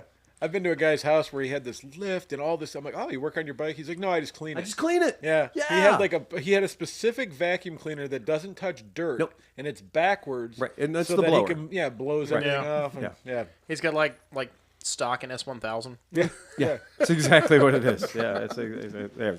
These are my polishing towels. Yes. Yeah. They've never ever been looked at. Now, see, I use this brush. It's a soft brush. This gets between the spokes. Then he pulls out another brush. This one goes here. Now, if you really want to get into the carbs, then you got, and there's like 15 my different little tiny brushes. You're like, dude, I like to ride. Like, It's like my idea of the perfect motorcycle, regards to nooks and crannies and crevices, is like where they're all just like where light goes to die. Like you couldn't see in there if you tried. Right. Right. The correct color for a motorcycle engine is some shade of hammerite. Right. You know. Yeah. Right. Like I've done that where I built custom bikes and I'm like, I'm gonna paint this motor white. Fuck you. And I'm like, worst idea. Nope. ever. How do you fix white? Hammerite silver. but you know, when people are like, so Mark is crazy. Like Ducati Mark. Oh yeah, Ducati Mark. Yeah. He'll have a Q-tip in every single nut head, making sure there's nothing in that fucking thing. And like I've noticed, like he was over at my Aprilia, and I was like, hey, I did a really good job in this. He looks like up inside the fucking valve cover, takes this thing and goes like this. He's like, well, I mean, you could have done. You could have little work. finished it. Yeah, I'm like, Jesus Christ. Why didn't you spend a time here, man? Yeah. Why didn't you give it a moment? All of my favorite pictures of Evel Knievel are taken in hospital beds. I'm going to tell you, nothing fulfilled my life of jumping off the swing set in the backyard more than Evel Knievel being memorialized on the 6 o'clock news in some new kind of a cast. And like, swing set. I'm going to be like him. I'm going to be like this guy. And yeah, crashed everything. You put me on a vehicle, we crashed it. It was just it. Do you remember toward the end, not even, it was after his career, it's the end of Evil, kind of during that period when he was making some press rounds, and I think promoting his son. Mm-hmm. But it was the Evil that didn't care anymore. And not care about what he did, but care about people's opinion. Anything after Snake River. Yeah. So up till Snake River Canyon, up till 1975, he had a marketing department. He was heavy into the toy sales. He was really trying to portray that image of Evel Knievel as a humanitarian, a role model for your kids, Right. and everything else. But after 75, I think it's a blend of prescription painkillers Yes. and Jack Daniels and Wild Turkey. OxyContin. Yep. Because there were some interviews where he was just not having it, man. And it was, He was just like, I called you together for this interview. Yeah. And then within 30 seconds, he's like, why are you pointing microphones at me? Because you called them in for an interview, man. Like, don't attack the press when you begged them to be there. Right. Right? When he was jumping buses out of revenge, and he's like, okay, so-and-so jumped one more bus than I did, and she's a chick. Add a bus. Add a Winnebago. How many elephants did they jump? We need to know that. And look at a picture of him when he was a Ute. When he was a Ute. Ute. Look at this guy. You know you're going to a get bruiser. punched. You know you're going to get punched. He is the hockey king of Montana, not the hockey king of Quebec. No. Not the hockey king of some nice place where they don't punch you in the face. This guy had to punch animals to get to school in the morning. This is Montana, right? One of the best pictures of his son is in jail, right? was it the fire one? Oh, yeah. This is Evel Knievel. They're like, oh, he's fireproof. He's death-proof. No, none of the above. Yeah. He just can go to the hospital. Yeah. The one thing he proved was doctors in the 70s were okay. Yeah. Well, not really. Okay-ish. And if, for the right amount of money, you'll endure the right amount of pain. Well, That's and what it again, comes down to. these were the Norton years. So when he was doing the Norton years, he hadn't embraced the red, white, and blues yet. Yeah. So during the Norton years, he was, wearing blue and yellow leathers and the whole deal. And he was riding like, I'm a Norton rider. That was his deal. Can you imagine, like, he comes up, this is like early days, right? Yeah. He comes up to it, him and his promoter guy go up to the track guy. He's like, hey, what do you got going on Saturday? Yeah, we got the circle race event. Right. Listen, I'm going to get a bunch of boards and set them on fire. I'm going to run through them. Why? Because I think people want to see that. I mean, can you imagine trying to convince somebody back then, like, probably didn't take much. He's like, know what? And I don't have to pay you? No, I'll work on tips. You know what? For enough cocaine, you'll do anything. Okay, but these pictures I'm showing you are not from evilknievelsafuckup.com. No. These pictures I'm showing you are from evilknievel.com. Yeah. Right. His family legacy, the people that curated this website, 60% of the content is he blew it. Hey, Right. Phil, The read, stories- go back to that last thing you just had there. Read the last sentence in that last paragraph. You mean the crash and subsequent stay in the hospital were a publicity windfall? There you go. Yeah. Or my other one is where he would jump spread eagle over a speeding motorcycle. Evel Knievel, he's a motorcycle coming at him. He jumps up in the air. Motorcycle goes under him. We've all played that game. Well, once he crashed, you didn't do that one anymore. Knievel jumped too late and the motorcycle hit him in the groin, violently tossing him into the air. He was placed in hospital as a result of his injuries. Giant purple testicles. Right? When released, he returned to Barstow to finish the performance he had started almost a month earlier. So he was in the hospital for a month as a result of exploded testicles. What about the poor guy that had to get a sack to the face that was riding the bike? What about the fam? This is the family's curated website talking about Evil's shot to the groin, right? He's like, what happened to you today? I took a sack of nuts to the face at 50 miles an hour. When I die, y'all are going to be talking about that time I tried to ride a Sherco and rip my testicles open, right? I still had you on me. We only bring it up once every couple of weeks. That's a I have to go to therapy about that. They're like, what do you mean you had your friend on you? I had a piece of my friend on me. What do you mean a piece? Well, he wasn't near me. It was 4 feet away, but he was still on me. pull up this image I've just thrown up on the screen here so the folks at home can see it. This is Evel Knievel jumping Caesar's Palace on the totally wrong motorcycle. Yeah. In the history of choosing motorcycles, nobody's ever chosen a wronger motorcycle than this particular situation. I rode a 125 across country, and I was on a righter motorcycle than the bike that's 46 feet in the air right now. Yeah, I think Travis Pastrana proves that, those dirt bikes do a hell of a lot better. Oh yeah. Even his own son, Yeah. quite a fan of the Iron Bar Saloon himself. Right. Even his own son didn't try to jump on this garbage that he was riding at the time. And when you see that 700-pound Triumph motorcycle that has a 2.5 inches of suspension flying over Caesar's Palace, hundreds of feet, and you see all the fucking degenerates in Vegas. The people in Vegas in 73, 74, 78, these were not the high-quality Vegas people you see today. No, it was not a family situation. It was not a family There situation. was no family situation. You know what? The one picture that always used to freak me out is the one where he is this full fucking pancake on the floor in the leathers, but most of it's flat. Yeah. You know the one I'm talking Yeah, about? when he's in the stadium and he's jumping in the stadium and ends up going down the rundown. Yeah. But the bike and him don't go down together. No, and it's just like you can see that everything's broken. Well, and then he goes down the rundown into the the basement of the place, and then him and the bike both have separate spectacular crashes into walls that nobody thought to pad. Right. And If you squint real closely at the pictures, you can hear his bones breaking.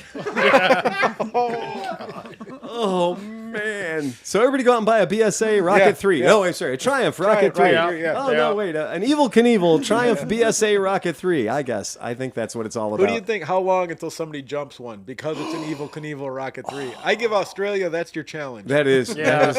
that is. So Australia's going to jump to New Zealand. New Right. Zealand. I already there's already a picture in your Gmail Yeah. of a dude with a Rocket 3 in the back of a Ute Yeah. doing a burnout while the Ute's doing a burnout. That's all you need, mate. We did that last Tuesday. That's Tuesday. It's literally a compound burnout at this point.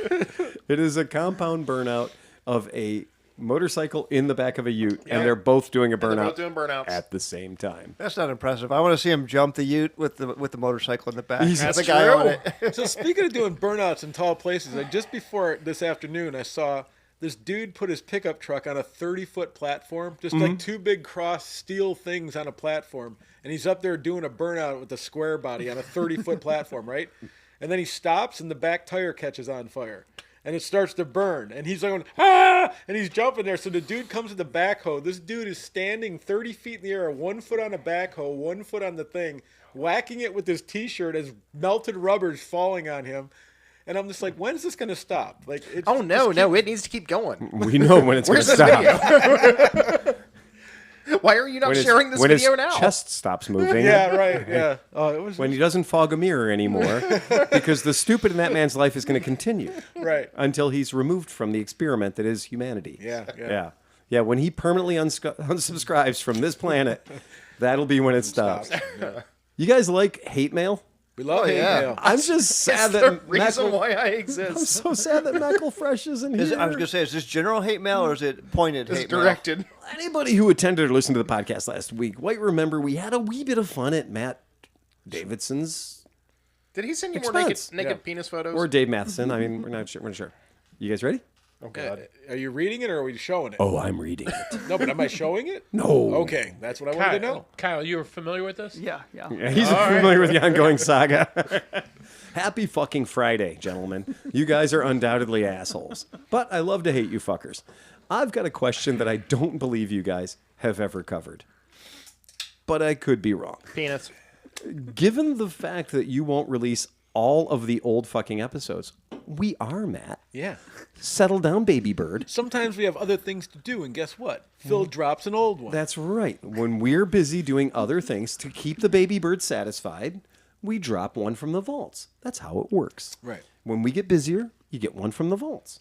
And this way, This can't possibly be what he's angry about. I'm going to tell you, okay, I don't know. The man seems kind of unstable. what are your experiences or thoughts on my Cooney carbs on Honda Twins that initially came with CVs? Specifically on the 350, doing a very minimalist build and obviously removing the stock airboxes and running pods like a fucking idiot. On a scale of 1 to 10, how big of a world of hurt am I in for? Matt, you're not. This is actually my favorite pro tip. One, if you run pods on a CV carb, you have fucked the vacuum package up and the bike won't run right. I don't care what it is. Correct. If you have, if you have CV carb, that means there's a vacuum diaphragm. If you remove the vacuum, the diaphragm she don't go up. Right. Until eventually there's enough CFM, and then she goes up real fast at one time. So it makes tuning the motorcycle almost impossible. You lose the fun altitude adjustment that's built into a CV carb, and basically you go from a CV carb which is designed so when you give it the full beans, it only delivers enough beans for how much motor you're actually using at the time. That's why CV carbs are kind of amazing. And that's why they're good for civilians who don't know how to micro fucking tune their carburetors.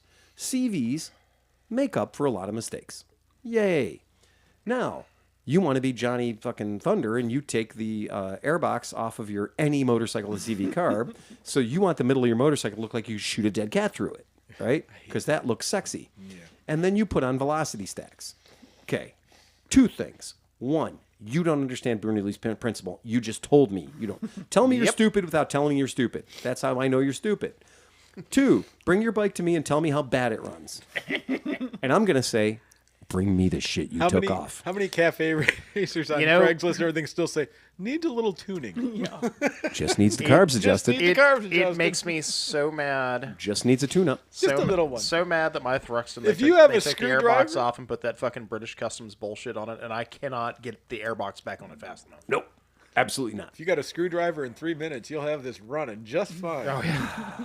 So years ago, when somebody presented at my shop with that level of shitfuckery, I said, I'm going to show you how to fix your bike. Because he was telling me about like all this Dime City shit he bought, how smart it was. Yeah. Right? As he filtered not one molecule of air that went into the motorcycle. And he's like, no, this is great. This is totally the setup they recommended. I got the jetting in there that they recommended. Impossible. Right? So I went out and I used black electrical tape, vinyl tape, and I systematically covered up his intake. Yep. And when I got the motorcycle's intake, those velocity stacks, when I got the velocity stacks covered to about 80%, it actually ran nice. Yep. The CVs, the diaphragm's diaphragmed. Yep. The jet's jetted.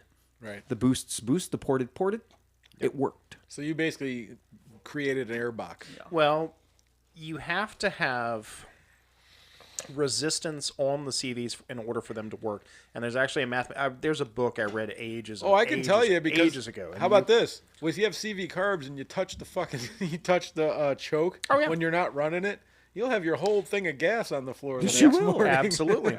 And the mathematics involved basically, if the needle, as you pointed out, you take the resistance value off the front of the carburetors, and suddenly you don't have anything to lift it up until you get wide fucking open. And so you go from a lean condition automatically to a full blast fucking rich condition, but you have no mid-range. 90% of the time, unless your throttle is wide open, that motorcycle is now running lean hot. Yep. Mm-hmm. And I say lean hot specifically to send the message home to that's how you make holes in pistons. Yep. Yeah. That's how you make the whole motorcycle run like shit. That's how you get to see how red your exhaust can get. Right? And not only that, most of these jackasses leave the IAC intact. So you're injecting literally- cold air into the exhaust valve. So at the same time, you're burning at both fucking ends lean as shit. So to answer your question, Matt, yes, I love the idea of chucking my Coonies onto a CB350. A couple VMs never hurt anybody. Oh my God, and the bike loves it. So our guys down in Columbus that race these and Arma, they love that setup. Like that is a really really good setup, and it will wake a CB350 up just like that. Best money you can spend. Yep. Because the CV carbs that are being replaced used to be cheap and cheerful, Actually, you have and now they're unobtainium. You have an expert here because the Janus comes with what, a VM24? 24, yeah. So, and it's literally the perfect little round slide carburetor. It is.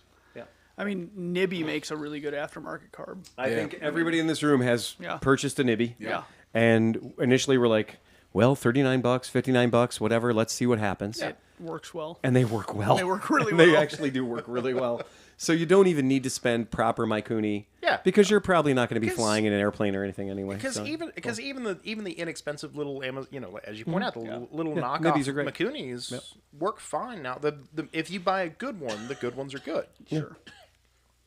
We used to have in Cleveland. We had Carb Parts Warehouse, not Car Parts Warehouse, Carb Parts Warehouse, and Carb Parts Warehouse spoke Mikuni. Like when I needed fantasy jets that only existed in Lilliputian, right? Like lands, like little tiny jets for little tiny motors that made 3 times as much horsepower as they did when they left the factory. I would go to Carb Parts Warehouse and I would say, "This is the factory jet. This is the hole I need to make," and they would cross-reference it and they'd go, "Yeah, Kawasaki 440 jet ski." Yep. What? What? yeah. Dude, this came out of a motorcycle. Yeah, I know. You need a Kawasaki 440 jet ski jet.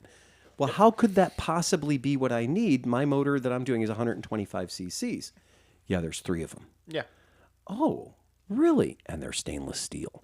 The jets are stainless steel? The jets are stainless steel. Why? Salt water. Oh yeah. Oh, that's yeah. cool. Right Yeah, on. right on. Everybody likes shiny things. So no brass Yeah. degradation. Every time I sell somebody a pipe and I include the jets with it, everybody's like, "Where'd you get these silver jets?" I'm like, "Oh, they're stainless steel." So does that database live anywhere, or did it die with the I have no company? idea. I have no. It's- Dude, it wasn't even a database. It was no, Tim. Oh, no. it was his brain. Because there's- It cross-referencing was everything. fucking Tim. I dropped a box of Tic Tacs in there one time. He counted them before they hit the floor. You know, you just nailed something. That's sad. Like that's going away. Well, like that's. Tims aren't going to be around. I was too much talking. anymore, I you was know? Neither are talking to the, carburetors. I was talking to the. That's true. To the Uber driver Touche. earlier, I was That's talking good. to him, and I was talking about the alternator, and I said, "Yeah, the problem is I can't just take the alternator to Bob down the end of the corner and have him rewind the core, because it's easy enough. You change the, 3 pieces, and suddenly your alternator's back up and running." Yeah, but I literally can send you to a guy here in town to rebuild starters that I've been using since I was 14 years old, and he's still in business. Oh. The problem is it will cost you more. Right. Then buying And a new that's the other part is I said, I can't get somebody to do this as cheap as I can buy it from Napa. I mean, I used to do pre-war cars. Yeah. So doing a starter, a generator, doing Yeah. a generator in a pre-war car, doing a starter in a pre-war car, 6 volts, and every wire yeah. matters, Yeah. right? Every coil, every wire matters. And when I would go into this guy and he'd rebuild it, Yeah. yay, because nobody's going to sell me a 6-volt 1937 Chrysler starter Yeah. for less than $400. And he's going to turn it around for me in 3 days? Yeah. Wow. But rock on. But that again is going to be one of those lost technologies where where's the next guy that's going to build that starter? No. Who's the next guy that's going to cross reference your Mikuni Do you know what his jets? kids wanted to do for a living? Anything except what Dad did. Yeah. And you know what the problem is? Yeah. What Dad does is going to make the money. I mean, the beauty of it is though that with YouTube, Right. Everybody has the access to the information in most situations, to where if you really want it, Yeah. you can do it. Oh yeah, I mean Rick's Moto Electric made me a stator one time for a KZ 440 or something stupid they don't even work on. They're like, "Well, just send us the original stator. We'll make you one." Yeah. And yeah, it cost me, but where the hell else was I going to find another one? Yeah, just because the smart goes into your eye holes doesn't mean it comes out your finger holes. Yeah. Right? Yep. Like there's a big filter between your eye holes and the work. Sure. So there is a little bit of finesse there. There's a little bit of talent in between the two. We have, we got those things at the shop. So, official YouTube certified technician. Oh yeah. Right? YouTube certified motorcycle mechanic. Wait, Phil, what's your favorite phrase? But Robot said. Robot said.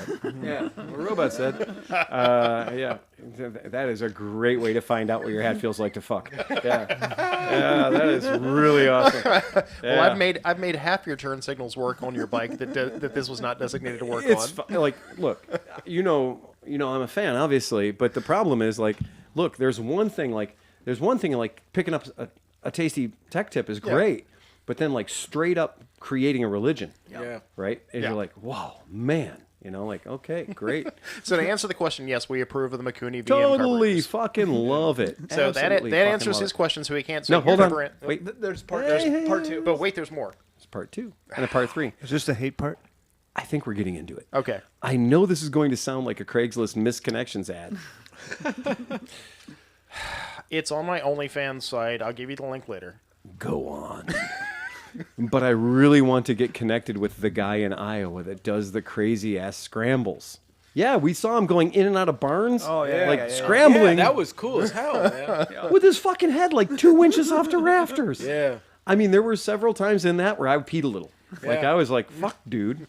Like I thought originally it was just gonna go, around them and like through a door or something like that. But No. they had like jumps in the barns. And like you're like, "Oh, what is this? Like, is this the world's longest lap?" Yeah, it's like an Yeah. 18-mile lap, Yeah. and they never leave the farm. No.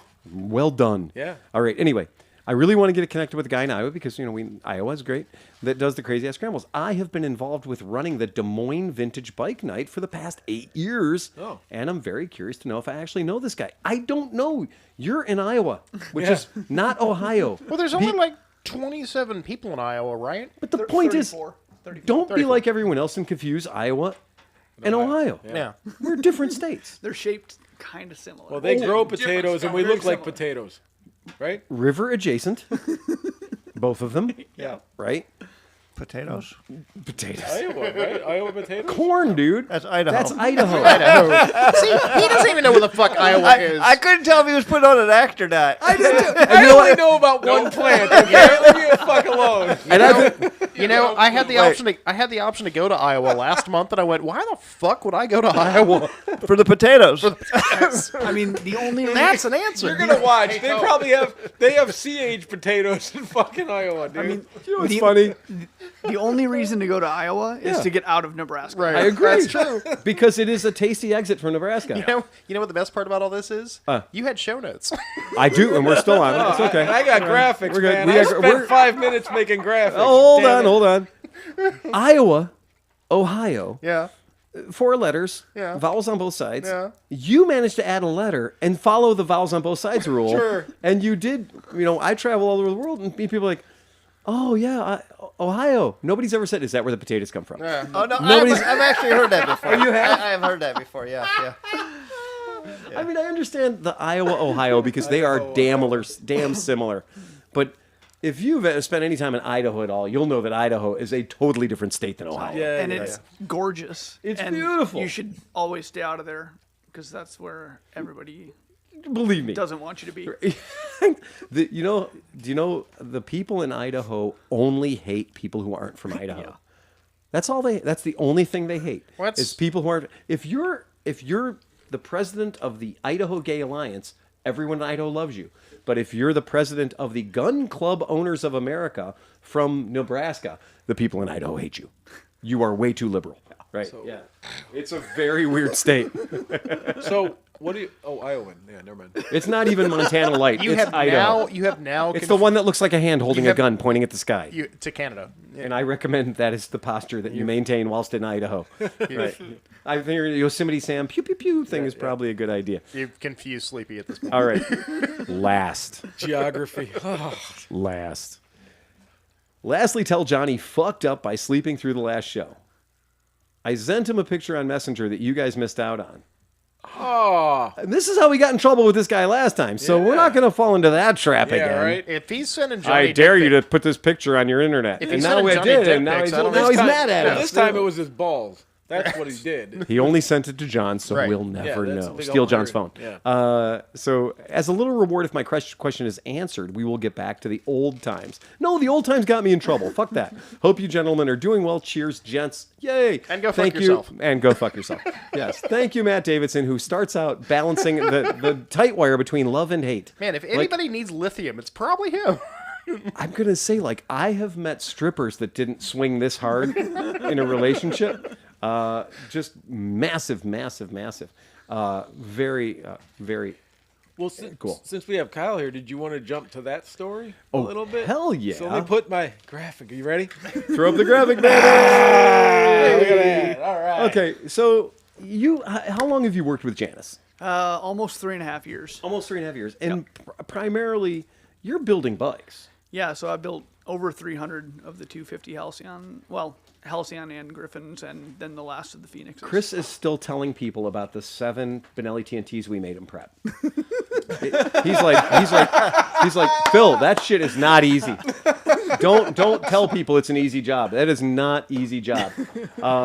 You built entire motorcycles. Entire motorcycle. That is fantastic. That is great. And that's a fun job. That's cool. It's Yeah. full life-size Legos. Yeah, I mean it's it's definitely interesting. Like when I first started, it was just me and one other guy.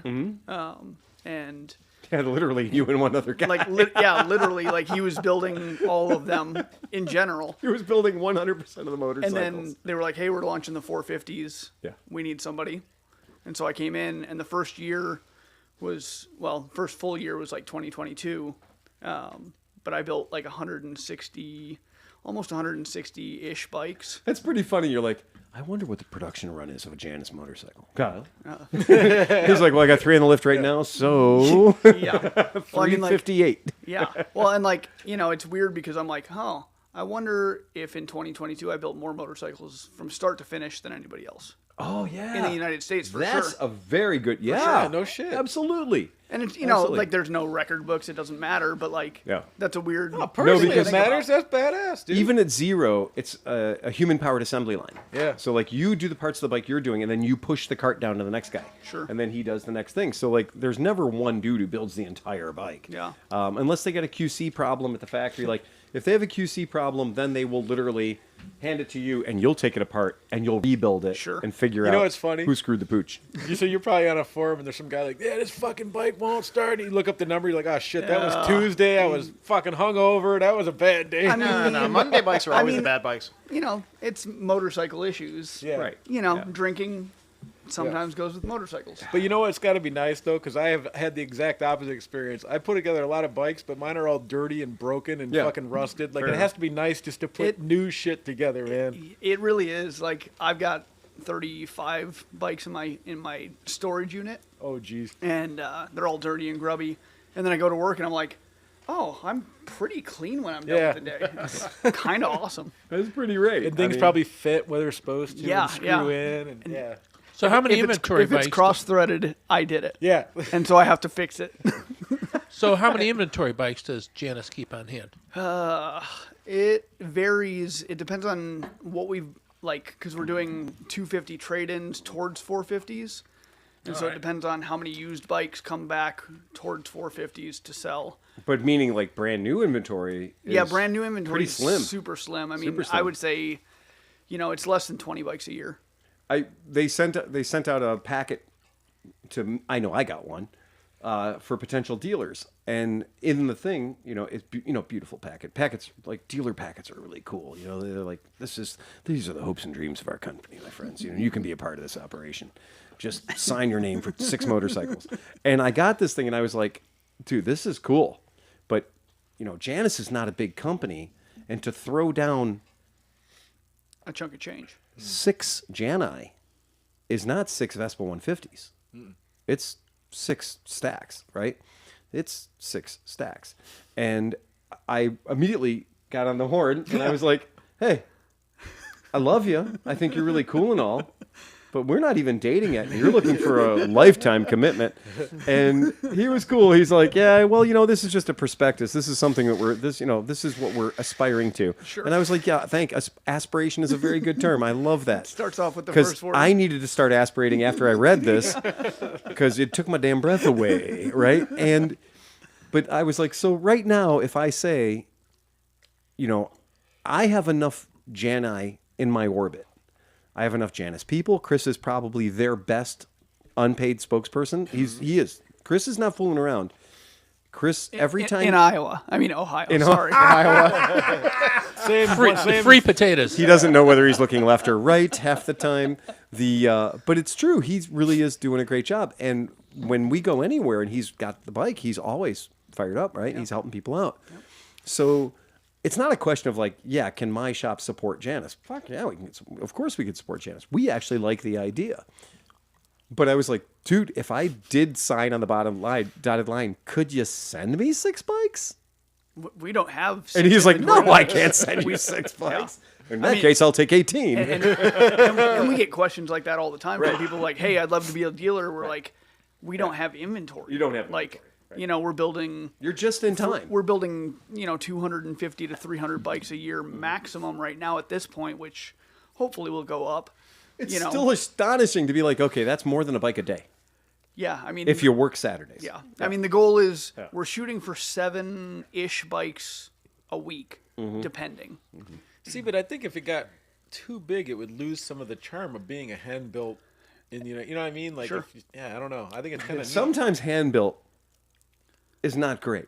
no. So but in if you're this- hand built and you're trying to catch your own ass, like we saw how bad Enfields were, they were hand built. Yeah. And we saw the bolt holes didn't line up. but he's not wearing But sandals. that's and yeah, on but dirt No. that's what I'm saying. It's like hand built is great. Attention to detail is fantastic, but don't reach beyond your grasp. Yeah, Right. there's a happy medium. I mean, There really is. But I mean, like, growing too fast, you don't want to be KTM currently. You know what I mean? Right. Like, they've got hundreds of thousands of millions of dollars wrapped up in absolutely nothing now. You had 200,000 bikes sitting in a warehouse Yeah. that are not this year's bikes. Yeah. So that's a bad spot to be in. I don't care who you are. That's the when you've ridden the 450, obviously, Yeah. quite a bit. Try to sum it up for people because I know we've been talking about the 250 for a long time, but the 450 still feels like news. Sure. There's more than just it's 80% bigger. Yeah, I mean, it's got similar feel and vibes to the 250. The 250, I mean, I talking cars a lot, but the 250 is like the Miata, and the 450 is like a Corvette. They both have similar track feel. The 450 has better suspension. It actually has rear suspension. Correct, yeah. And it feels really good. It feels more stable. It feels less twitchy comparatively. Fuel injection versus carburetor as well, too. Fuel injected versus carburetor.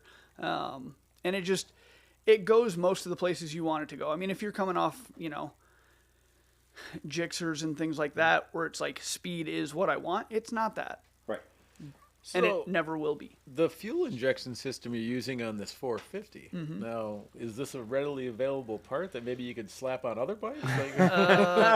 No, all of it's dialed in, Gotcha. and tuned through us, and it's all proprietary. Gotcha. Yeah. That's cool, though. I'm glad you guys went in that direction because, a lot of us are starting to hate carbs again. yeah, so. yeah.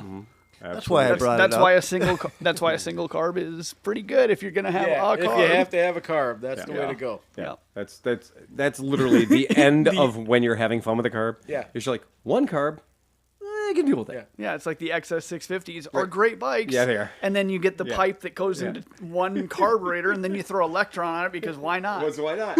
Well, you can know because if you go to Mid Ohio, right? Right. And you got Johnny Mac there, and a guy brings a bike up with one carb. Right. There's a Happy John. Right. The Whisperer goes to work. Yeah. The kid goes away and it runs. Yeah. Then a guy comes over with like a 354 cylinder, and yep. John goes, "Go away." Fucking go away.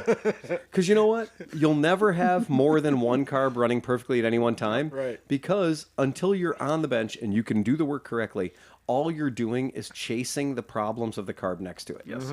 So you're just sitting there going, okay, the best I can hope to do is make all of these mediocre. As I bad can- as bad as the rest as of them. bad as right, exactly, right. You might have one shining example of a carb doing the work of the other three. Yeah. And you're like, this bike runs like shit. And meanwhile, you're like, you nailed that one carb. You had that one carb Perfect. so perfectly, but the rest of them are just shit. Yes. And you won't know that until you get home.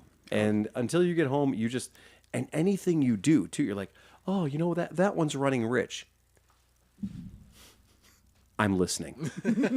Tell me how you know the number 3 is running rich. I'm waiting. Well, there's moisture coming out of the pipe. Dude, those pipes are all crossovered. Those and pipes it's raining. all have crossovers. Well, that header pipe on that one's a little bit of a different color. I'm Okay. still listening. Yeah. Right?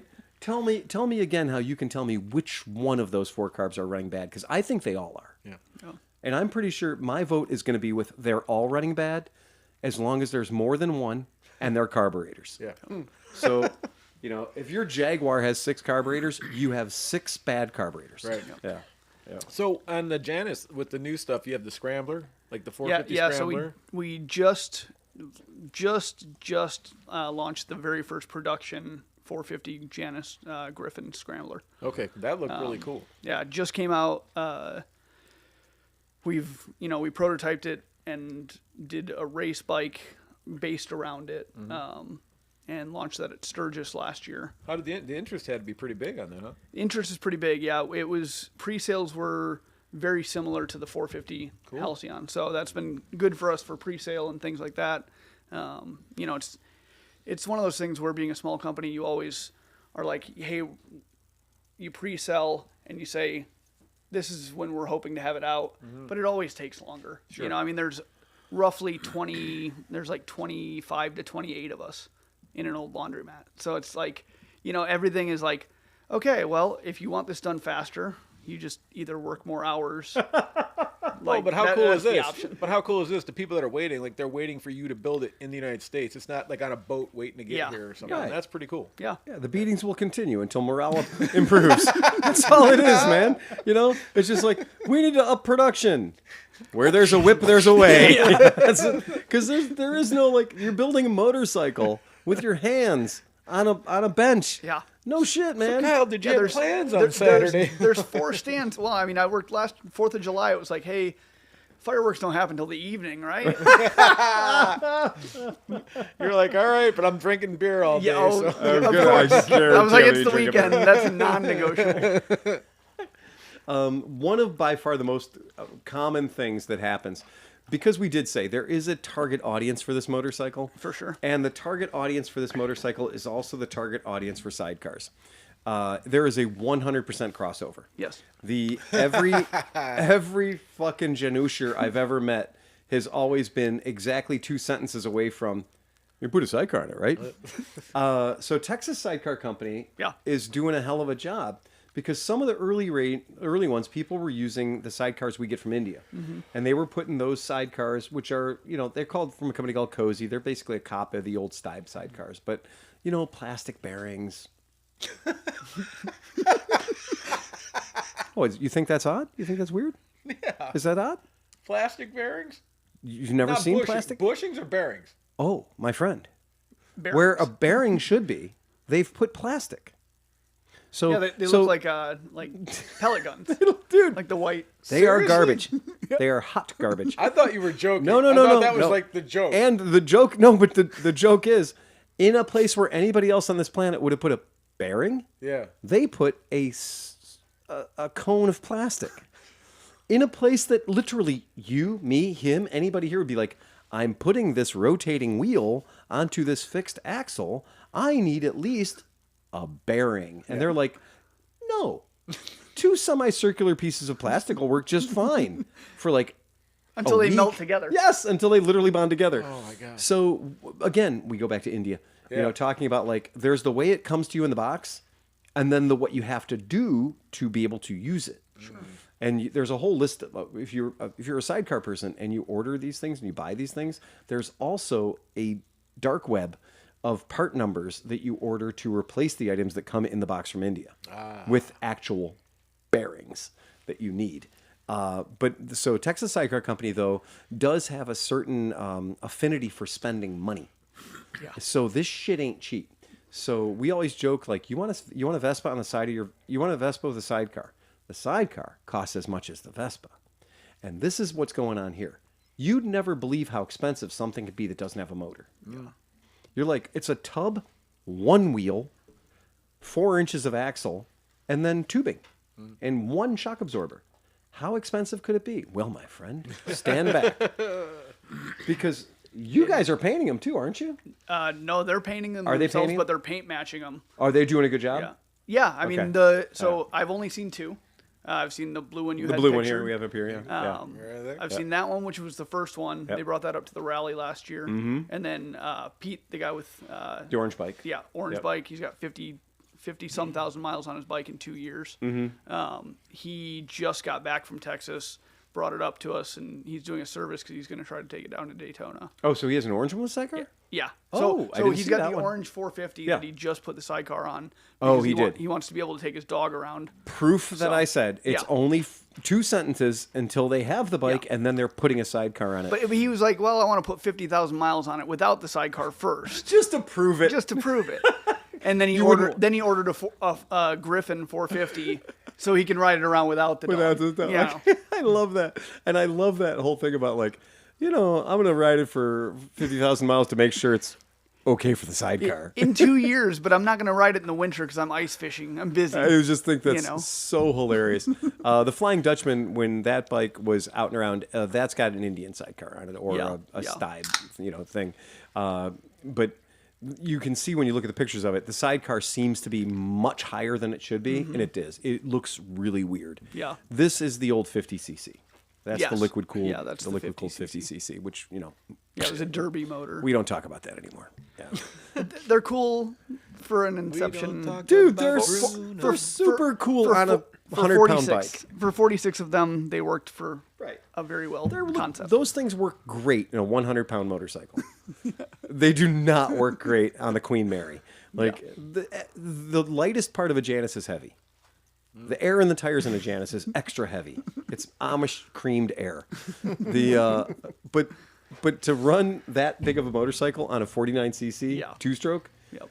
I'm like, the bravery there. Yeah, but it's liquid cooled. Oh, I know.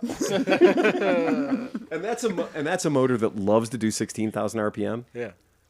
That liquid cooling, when the motor implodes, it won't burn your legs as badly. No. It's supposed to be cool liquid, right? It's cool Liquid. Yeah.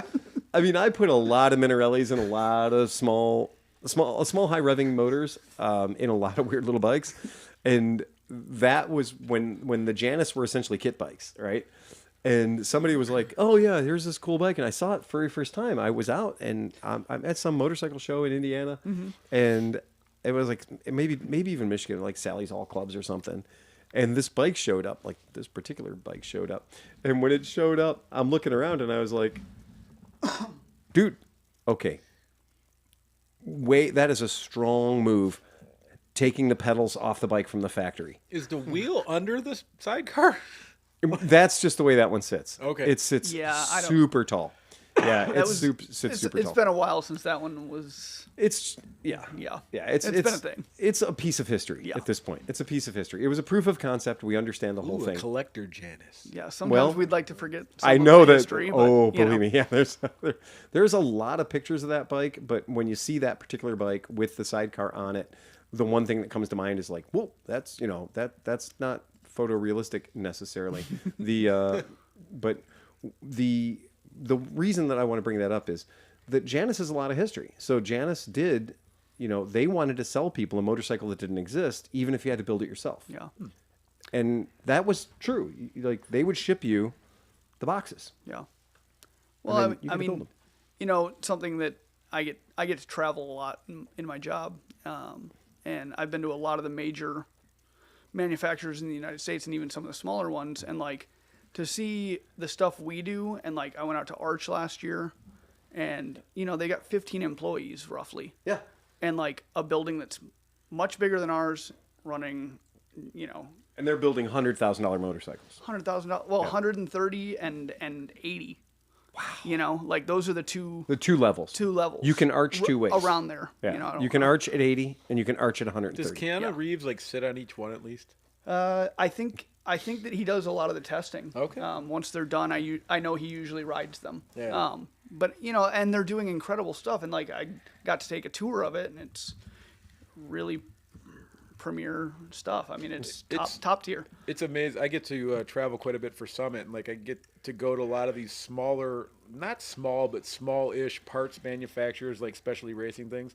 And it's crazy. You walk into a building that's like you wouldn't think would be much in there, and there's like 17 $500,000 CNC machines just cranking parts out, and it's like wow. Well, and most of their stuff is billet. I Yeah. mean, and the waste bins alone are more money than we have in a week. Yeah. A week's worth sure. of stuff. Yeah. Like for production. Yeah. And they're cranking out. They produce about 25 bikes a year, which is crazy. And then I come back to this small little Amish-esque shop laundromat, and we're cranking out 300 bikes roughly. Yeah. So it takes all sorts in the motorcycle community. And you know what? It's all though? about what you want. I bet you your Janus bikes get ridden a lot more than most of the Arch motorcycles. For sure. I mean, and that's not taking away from their No, bikes at all. I'm just saying that at that price point, you got collectors and maybe a crazy guy that's riding one. Sure. You know what I mean? Yeah. Question: are you guys still doing that that entry level pricing scheme for the 250, the Halcyons and stuff, where you can kind of get a stripped down. Sure, like base the, model? classic. the Origin model. The Yeah, classic, yeah. it's something similar to that. I don't know exactly what the game plan is for 2025. I know that they were doing some sort of baseline. Because I know that idea of making that bike start at $69.95 Sure. took a lot of the teeth out of it. Like a lot of people were like really offended. Like, oh, this motorcycle. What do you mean 10 grand for a 250? Yeah. Well, okay. We have the base model. Yeah. We have something that is a Halcyon. It is a 250. Sure. But then it leaves a lot of room for you to Yeah, pay as you it's go. a blank canvas. Yeah. And that's the thing. I mean, most of the people. I mean, I just dropped a bike off this morning in Pennsylvania to a guy, and he's got 5 of our motorcycles. He's like, I didn't need another one, but I want to show it off, Yeah. and I wanted one that was completely kitted out with everything I could possibly get on it on a 450. And like, at the end of the day, most people don't complain about the upgrades when they get them because they're like, man, they get it and they're like, oh, I wish I would have this, and then they're calling us, and then it's costing them more money in the long run. Oh, yeah. You know, Absolutely. instead of just getting it up front, what they wanted. And that's kind of the beauty of getting it. Yeah, and I think that for the idea of once you own this thing and it's under your body, you know, Chris is a good example. You know, you've added a lot of things to your bike. There's like, I was looking at it the other day, and I had a guy come in the shop, and we were bullshitting around, and he's like, is that the way the thing comes from the factory? And initially I was like, yeah, because then I went, well, no. I mean, okay. The Earl's Fork is the way it comes from the factory. The rigid hardtail's the way that it comes from the factory. The leather and the leather, tank. that's how it comes from the factory. Slappy fish tail on the exhaust. Yeah, but I'm like, but all this that stuff is extra. Yeah. So like the seat that Chris has got on his bike is not how it comes from the factory, right? That's a better seat. Sure. The luggage bags he's got are the heavy duty, awesome heavy leather Amish bags. Like they're really good. The stitching on them is impeccable. Like that stuff is extremely expensive if it was a shoe. Yeah. Right. But the fact that it's a saddlebag, it should be more expensive. So when you look at your bike, you can literally sit there and go, Jesus Christ, the money adds up fast.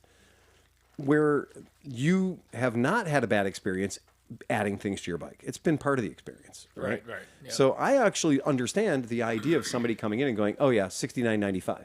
Sure. Because at $69.95, that is a really small sin now. Now you're going, well, wait.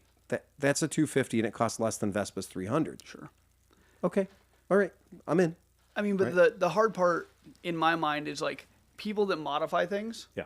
Always modify them. Oh, yeah, they No do. matter what. Like you go by. I mean, you look at all the diesel guys out in the truck world that buy $100,000 truck, and within the first week they're putting wheels and tires and exhaust. And, There's a reason the side-by-side industry has converted all of my friends that had motorcycle shops into side-by-side shops. because there's money there. Because it's just a thing you hook money to. Yep. Right? It's a much bigger curio cabinet for your shit. I didn't even I had no concept of the amount of money that goes into those bro dozers. But like we were doing something at Summit and we had the guys that sell the Dana axles came in. And so they brought, it's not even the 44 now, it's like the Dana 60 or some shit. It's like a 1-ton fucking super off-road axle. So I'm like, oh, that is pretty cool. And they're giving us all the features on why you want to run it. Oh, okay, cool.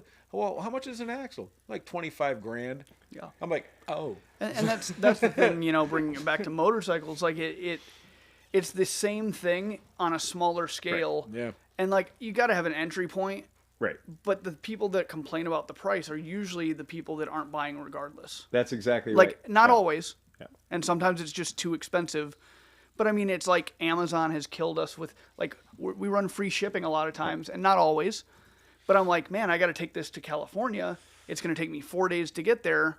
You know, like offering free shipping all the time is not beneficial because it still has to get there. And now you're not building And bikes. some people get that, some people don't because we live in an age of Amazon.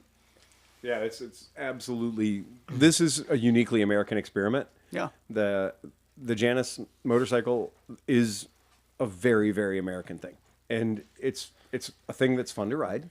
It's a thing that, you know, I'm not telling you that this needs to replace your 400cc, you know, your little Triumph 400 you just got that you're going to run back and forth to work for the entire college career. What I'm saying is this is for the guy that's got some extra cash laying around, and maybe he wants to just have one cool old looking bike. It's kind of like the 55 Chevy of It is. motorcycles in your garage. And it's you know? different. Like people, Yeah. you can have a cool, or you could have any like standard truck that costs you 100 Right. grand, or you can have a 55 Chevy that you drive occasionally, but everybody's coming up to you at the gas station. Yeah. Well, that's what You know? I was gonna say, Smith. Every time you stop, how often can you stop for gas and just get gas? And never. Oh, Right. But you know the thing is that people come up and say, Jesus, what is this thing? Yeah. You know, how old is it and stuff like that. And what Janice does nicely is I've got a saddlebag filled with brochures and Yeah, stuff like that. they do. And I just say, you know, give these guys a call, talk to them, see what you think. And two, if you're ready for a lifestyle change, this bike can save you thousands of dollars on Grinder. oh yeah. You know, you just You the will meet second- more old men. Yeah, the second you pull up in front of Ponderosa Steakhouse on this thing, you just met all the guys that are in your age group. They're in your price point. It's perfect. I rode his bike to Aldi and back and got stopped 5 times by guys in traffic waving me down, honking the horn. Where can I get that? Now, hold on. Let's be honest.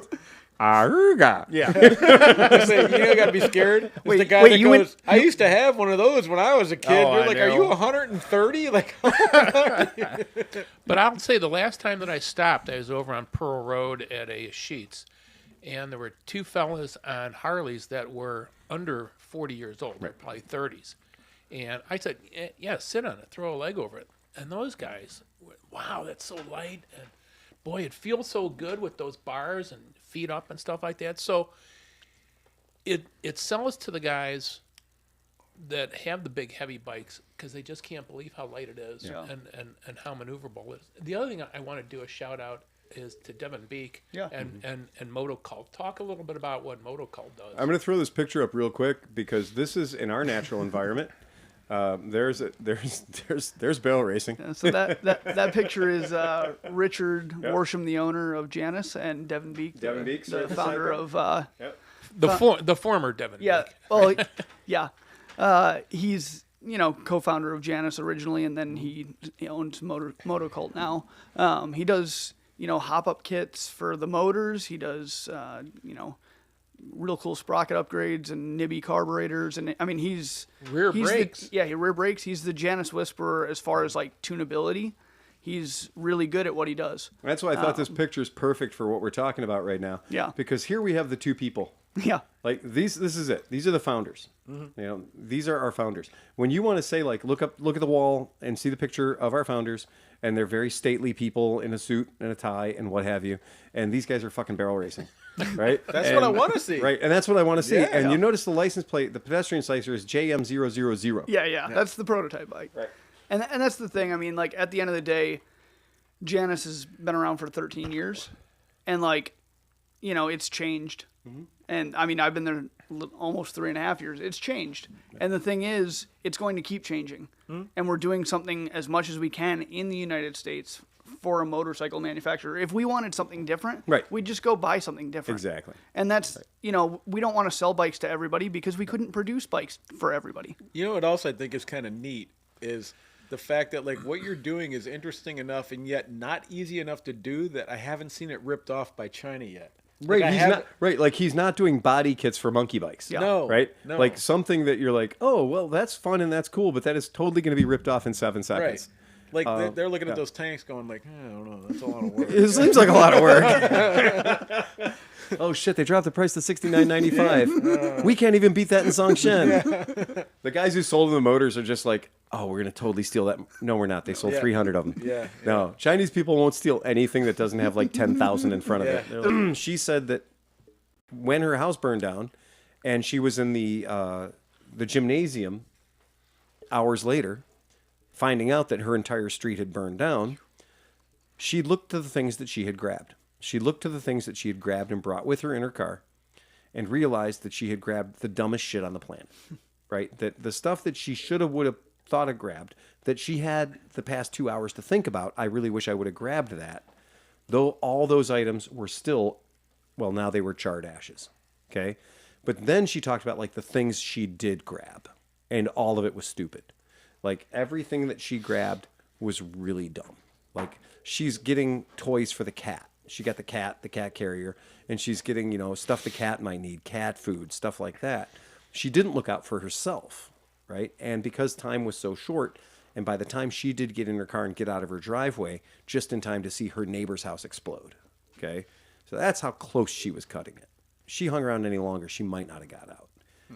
So one of the guys that I follow is a motorcycle guy, and he was driving around shooting video of all these areas and kind of getting some pretty cool video, including because of the motorcycle, he had access to a lot of roads that were closed off. And in fact, when they were having a problem with ambitious amateur drone pilots getting in the way of water bombers, and they ran into a problem where they said, you guys can't fly these drones because if you're in the air, we can't be, right? So this fella who happened to be aware of that, as you know, they're literally PA system, don't fly your drones. Right. We need to get helicopters with water and flame retardant need to be in this area. I don't need you with your DJI flying over the area with an $800 investment so you can get the cool shots for the grams. Well, that guy's gonna. He's paying a lot. It's not of one money guy; for it's his- hundreds of guys. No, but I'm saying the one that hit the plane. Yeah. He is going to be paying a lot of money. The fines and the FAA fines and everything. It's going to be ridiculous. But Did more, they find the guy? They're going to because the current drones have a there's RFID chip, so it's transmitting. Secondly, although he might have bypassed it because it had a NOTAM. If they have a NOTAM Yeah. up there, then it should have a geofence around it. They but I actually- think they just actually dropped all dropped the that, geofences, so that's why they could do it. Yep. Kill all drone pilots. well, That's all I can say. here's the thing, though. Settle down. So our friend on the motorcycle, Settle down. our friend on the motorcycle goes out, and he's on the bike, and what does he find? He sees a bunch of guys wearing FPV headsets, and they're sitting next to a news van. And so because, choppers are valuable, they're in the air throwing water on fire. They don't have their, Ricky and Becky in the chase chopper, in the Chopper 5 are up there. So instead, these guys have got the drones so they can still get the shots, but they're violating the no-fly drone order. Yeah. And my friend on the motorcycle rolled up on him and was like, he's got his GoPro on. Yeah. He's a bit of a drone himself, right? Yeah, right. And he rolls up and he's like, hey, guys, the fuck is going on? Like, you're not supposed to be doing that. Yeah, mind your own business, pal. Fuck off. And so he did. He fucked right off down to the National Guardsmen at the bottom of the hill, who were itching for something to do other than tell people they Yeah. couldn't go up the hill. And so they went up and I think they convinced the drone operators to take the FPVs off and bring the drones down in some fashion. I can't remember what. I have no idea what was As involved. quickly as humanly possible. It looked exciting. Yeah. But so his motorcycle, and happens to be an electric motorcycle. So his motorcycle gave him the ability to do a couple of things. One, it gave him the ability to unask the AO, as we used to call it in the military. He unasked the AO in the most Ricky Tick way possible. He was also able to get back to his house. He was able to get into his sister's house on roads that were closed.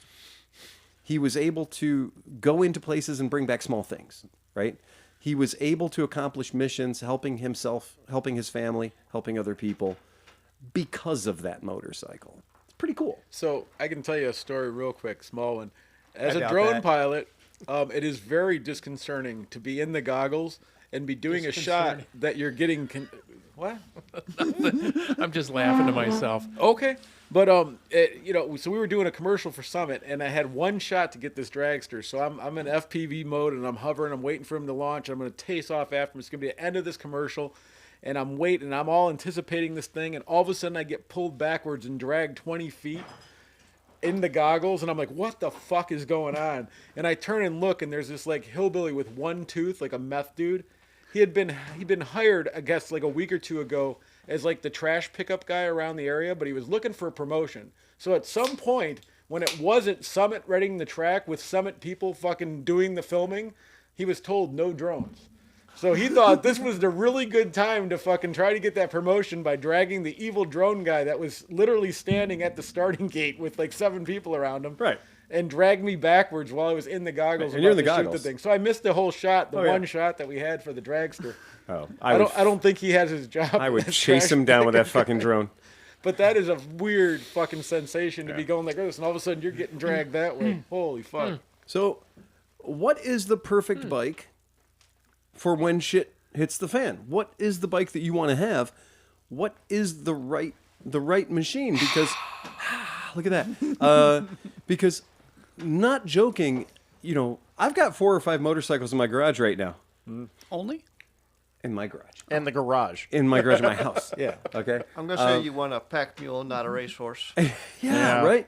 And when I was thinking about this, and I'm watching the YouTube video and talking to my friend who had to get out of her house so fast, and I'm like, wow, what would be my go-to? And what would I take with me? So part one of the challenge is what is the bug out bike? Did anybody figure out what is the bug out bike? What is the one that they think would save their lives? I think Pete knows. I think Pete has an answer. Go ahead, What buddy. he would answer. Your bike. Call on me, please. Pete. Yes, Uncle Phil. I would prefer something like a TW200. Ooh, yeah. Maybe even the Hunter Cub, but I don't think the Hunter Cub's probably got enough oomph. But like I said, a pack mule. Something. Pack mule's a good idea. Yeah, I don't want anything tall or heavy or high strung. I want something I can tractor out of there. Like a Rokon. No, not that. No, that's a little. I was telling him earlier. Fucking Rokons. Dude, you get that out of your system in like 7 I minutes. think TW200 is a sweet spot. You can put whiskey in the side of the wheel, man.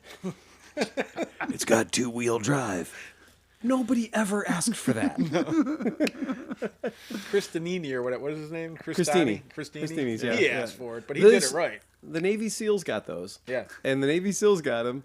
And again, our military is not friendly with gasoline on the battlefield. Just going to say, because gas is like fire right by your testicles. Right. The kind of the story among the special forces guys were like, yeah, man, so they gave us these motorcycles and we thought that's going to be great because we're going to sneak into this area. It's going to be awesome. And we're going to ride in there. And it took bikes were 2-wheel drive and that shit's weird. It took us some getting used to. Even the guys that knew how to ride motorcycles were kind of fucked up by the 2-wheel drive thing, but it's okay. We got on the bikes, had a good time. And we were going in there and then, realized that, the normal way we do things, you don't know we're there. And that's a big part of what we do. Yeah. It turns out motorcycles are kind of like, hey, we're over here. Yeah. And he goes, and then he goes, then everybody wanted to shoot at us. And I just love the line, and then everybody wanted to shoot at us. Because that's true. Silent is great. Like, not getting shot is super. And if people aren't aware of your presence, the people that do the shooting, you're almost never going to get shot. Yeah. So the best thing is to just be invisible, not there. And I think like the opposite of a big, heavy, Daryl Dixon in The Walking Dead had a loud motorcycle. Who in the fuck thought a Triumph chopper in the zombie apocalypse was a good idea? And then they gave him a new motorcycle that had 4 carburetors. Again, it just comes right back full circle. Because we all know how good old gas runs in a carbureted Oh, yeah. bike, especially like a zombie apocalypse. You're just dealing with who knows. They hadn't what. refined a pint of gas in the entire show. Yeah. I think I almost made it into season 2, and I finally went, I would just kill all these people myself. Fuck the zombies. Tom, I have a feeling that they would have had taken care of you. Oh, no. I think I would've just all we left. need is just a whole parade of farming combines. Yeah. Combine tractors. Oh, yeah. Just the whole thing. That was the obvious mistake. You're They not run kidding. on diesel. Yep. And they do the job. Yeah. Right. Ka-chuk. Just a big old fork. And America has an unlimited supply of them. I just watched a demolition derby this summer of them. That's They're how trying many to get rid we of have. them. I know. Let's not take this diesel-powered abandoned MRAP Right. in the middle of the street. Yeah. Let's not take that. No. Let's take the Hyundai. We've got product placement to satisfy, Oh, Tom. I know. This is the zombie apocalypse. We're not going to make it without This the walls. episode brought to you by Ball Shaver. Go Shave figure. your balls. But so your idea, I agree completely. I think TW200 is the move. Yeah. You can strap a bunch of shit to it. Yeah. Low seat height, stable Yeah. wheels, And if the tires get flat, it only reduces your speed by 40%. Yeah. You can put grass in there. Like, you can just do anything with those fucking bikes. They're hard to break. They're, like, straight up hard to break. Or maybe like a DR200 SE. Yep. Yeah, I would think. I don't know about the big. I used to love big tires, like the vans Yeah. and stuff like that. But I'm thinking like if you're getting chased by a lot of people, you're gonna want a little bit of agility and a little more oomph. Well, again, this is a shit hits the fan bike. Sorry about that. This is a shit hit the fans bike. This is a bike that is literally to get you away from the house you're no longer allowed to be in. Because when it comes to bug out or bug in, I'm always going to say bug in. That's just me. You can worship at your own church, prepper, right? I got that. If you want to fud hard, man. I don't care.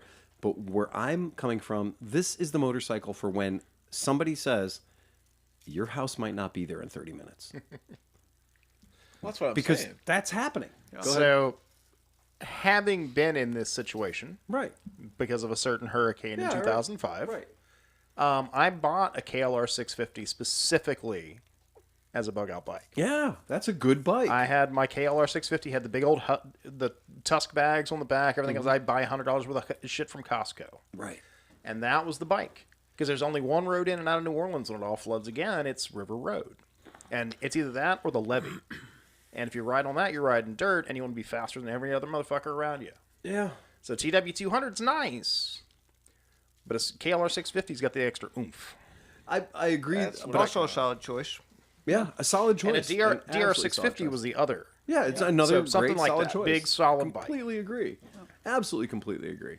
And those are both going to be bikes that are And- really easy to keep running. Think about. I was gonna say all three of those bikes are cockroach bikes. Yep. You know, Yep. really. And to go further, Yeah. you want your birth certificates, you want your social security passport. We're going to talk about that in a second. That's part 2. That's part 2. Don't jump ahead. Don't jump Yeah, ahead. read the notes. So my Panigale V4 idea is not probably what Probably you not want a good idea. Well, You can do that, but you're stuck. Okay. if you're doing contraflow, yes. Again, if it gets you out, Yeah, right. it Oh, gets you yeah. out, right? If it's what you got, Yep. right? You don't piss with the dick you want. You piss with the dick you got. That's how it works. So I think there's that thing. I think there's that trend because Meckelfresh and I were going. He got a little deep on me, and this is the perfect topic for Hoffert because he started talking about EMP resistance Oh, Yeah. yeah. and started something like that. And I'm like, dude, no, don't do This that. will be a 13-hour podcast Oh, if right. Robert was here on that. Don't do He'd that. get weird. He'd start telling us about shit we don't know about. Yeah. Well, you were military KLR with a diesel. No, I never had the diesel. I Fortunately. thought Yeah. you still had one of those. No, Okay. I've never had the diesel. I have 3 of the gassers. I mean, I know the conversion on those. The motors are supposed to. I'm suck just not ass, happy with the but- diesel. Yeah. I saw the video about the only guy in the world that knows how to tune it. Right. To make it work. So- like he's tired. He's done. Oh, yeah. He's fired. Like that guy came out with a beard and the bikes. Yeah. And he was like, dude, I'm gonna show you this once. Yeah. And then you need to fuck right off. Because he's like, I got paid a small amount of money to design this thing and make it work.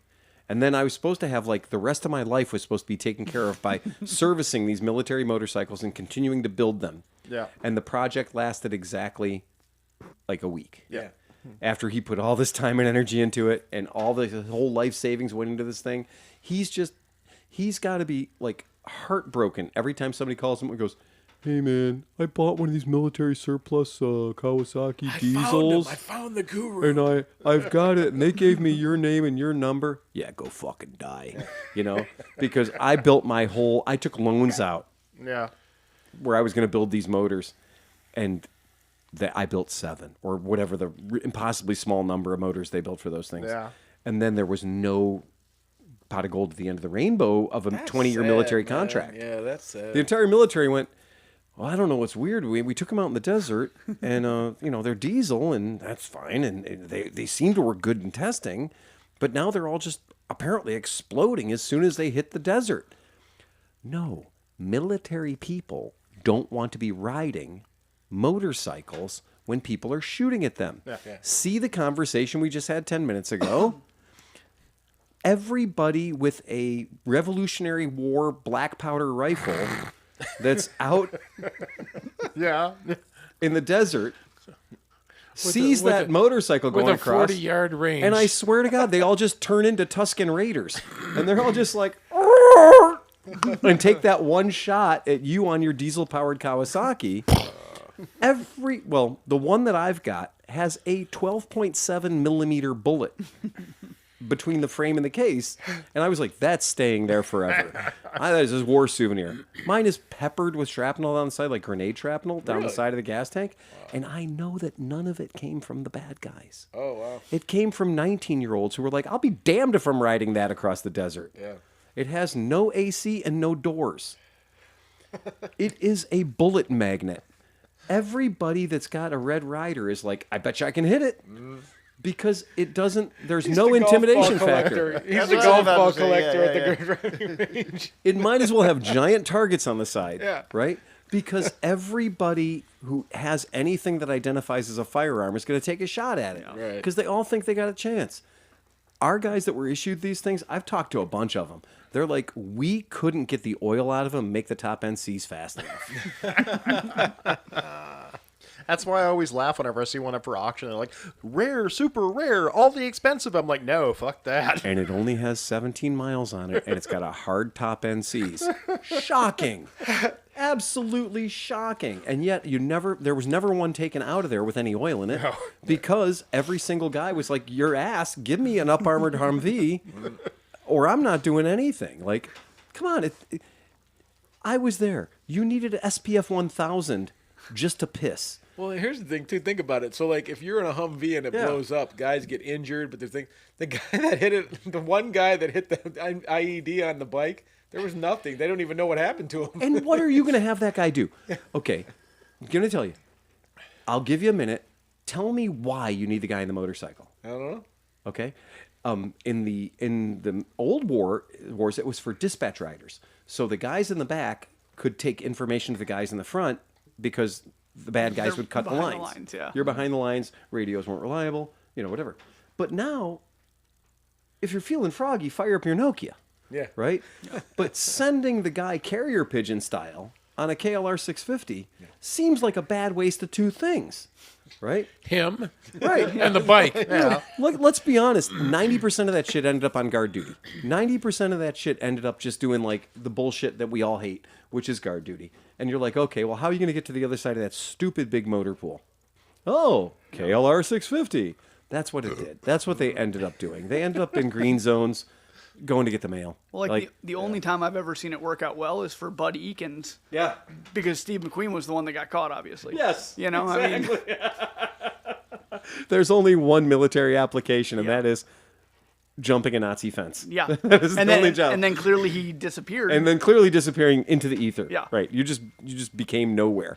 So yeah, I think that anybody else have a good idea for a bug out bike? I think you guys covered Meckelfresh said ATC or quad because then he could have a trailer and then he could haul things around for people because Okay. that would be important. But I'm like, still, dude, this is get the fuck out. This is get the fuck out. I will tell you, the first thing that goes sideways in these situations where there's high water, where there's fire where fire shouldn't be, when there's electrical wires down, the first thing that suffers is the roads. Because you're like, oh, it's okay. I know how to get from my house to the safe spot. Yep. Can you get from your house to the safe spot not using roads? Sure. Well, why would I have to know that? Because all the other fuckknuckles are trying to use the roads, and they're bad at it. Yep. So the second bad guy hits bad guy 2, the road is now done. Yep. And because now there's going to be a line of people stuck because what happened? Why are we not moving? Oh, I think there's a crash up there. Well, of course there is. People are scared and they're in a hurry. Contraflow was a goddamn disaster, It's- but I am grateful that I was in the first 10% cars going the wrong way. Yes, right. Because after that, it was After that, just it was a clusterfuck. two-way parking Oh, lot. yeah. Right. So we understand that the motorcycle actually gives you that advantage of not having to play by the rules of vehicles. You're now kind of playing by the rules of pedestrians. So like the idea is a good motorcycle can go anywhere you can go. Yep. Right. That's pretty cool. I like that idea. That's why narrow is good, off-road is good, something you can get off-road. Yeah. Around the road. Yeah. Or over the car if you need to. Well, if your BMW GSA has 6.5 feet Yeah. of beam, yeah. and you're out there and you're trying to fit through the canals, Yeah. and you're too wide, then you might want to take the saddlebags off, right? That might be too much. Like, I respect your shopping prowess, but we might need to be narrower than that. Yeah. Bugging out. That's why the Boxer's, I mean, I love it, but it's not, that's why the Boxer's not my go-to. And a bug out bike. Yeah. So now, next chapter, bug out bag, because this is, man, if you want to get into an argument with fuckers, ask the difference between like, okay, so what's your bug out bag look like? Oh my God. In the military, we had like the go to war bags. Like you had 2 duffel bags, and you knew that one duffel bag had the stuff that you'd have to grab. The other duffel bag was like your weird Mickey Mouse boots and all your awkward heavy shit. And when we were in the Army, we called it TA-50. And TA-50 was basically, I don't even know what the fuck it stood for. I don't either, Frank. But it was like, it was T, tactical, A, appliances, 50, because there was 50 of them, right? But it was all collectively as a religion called TA-50. And we would know that the 2 words you never want to hear was TA-50 layout.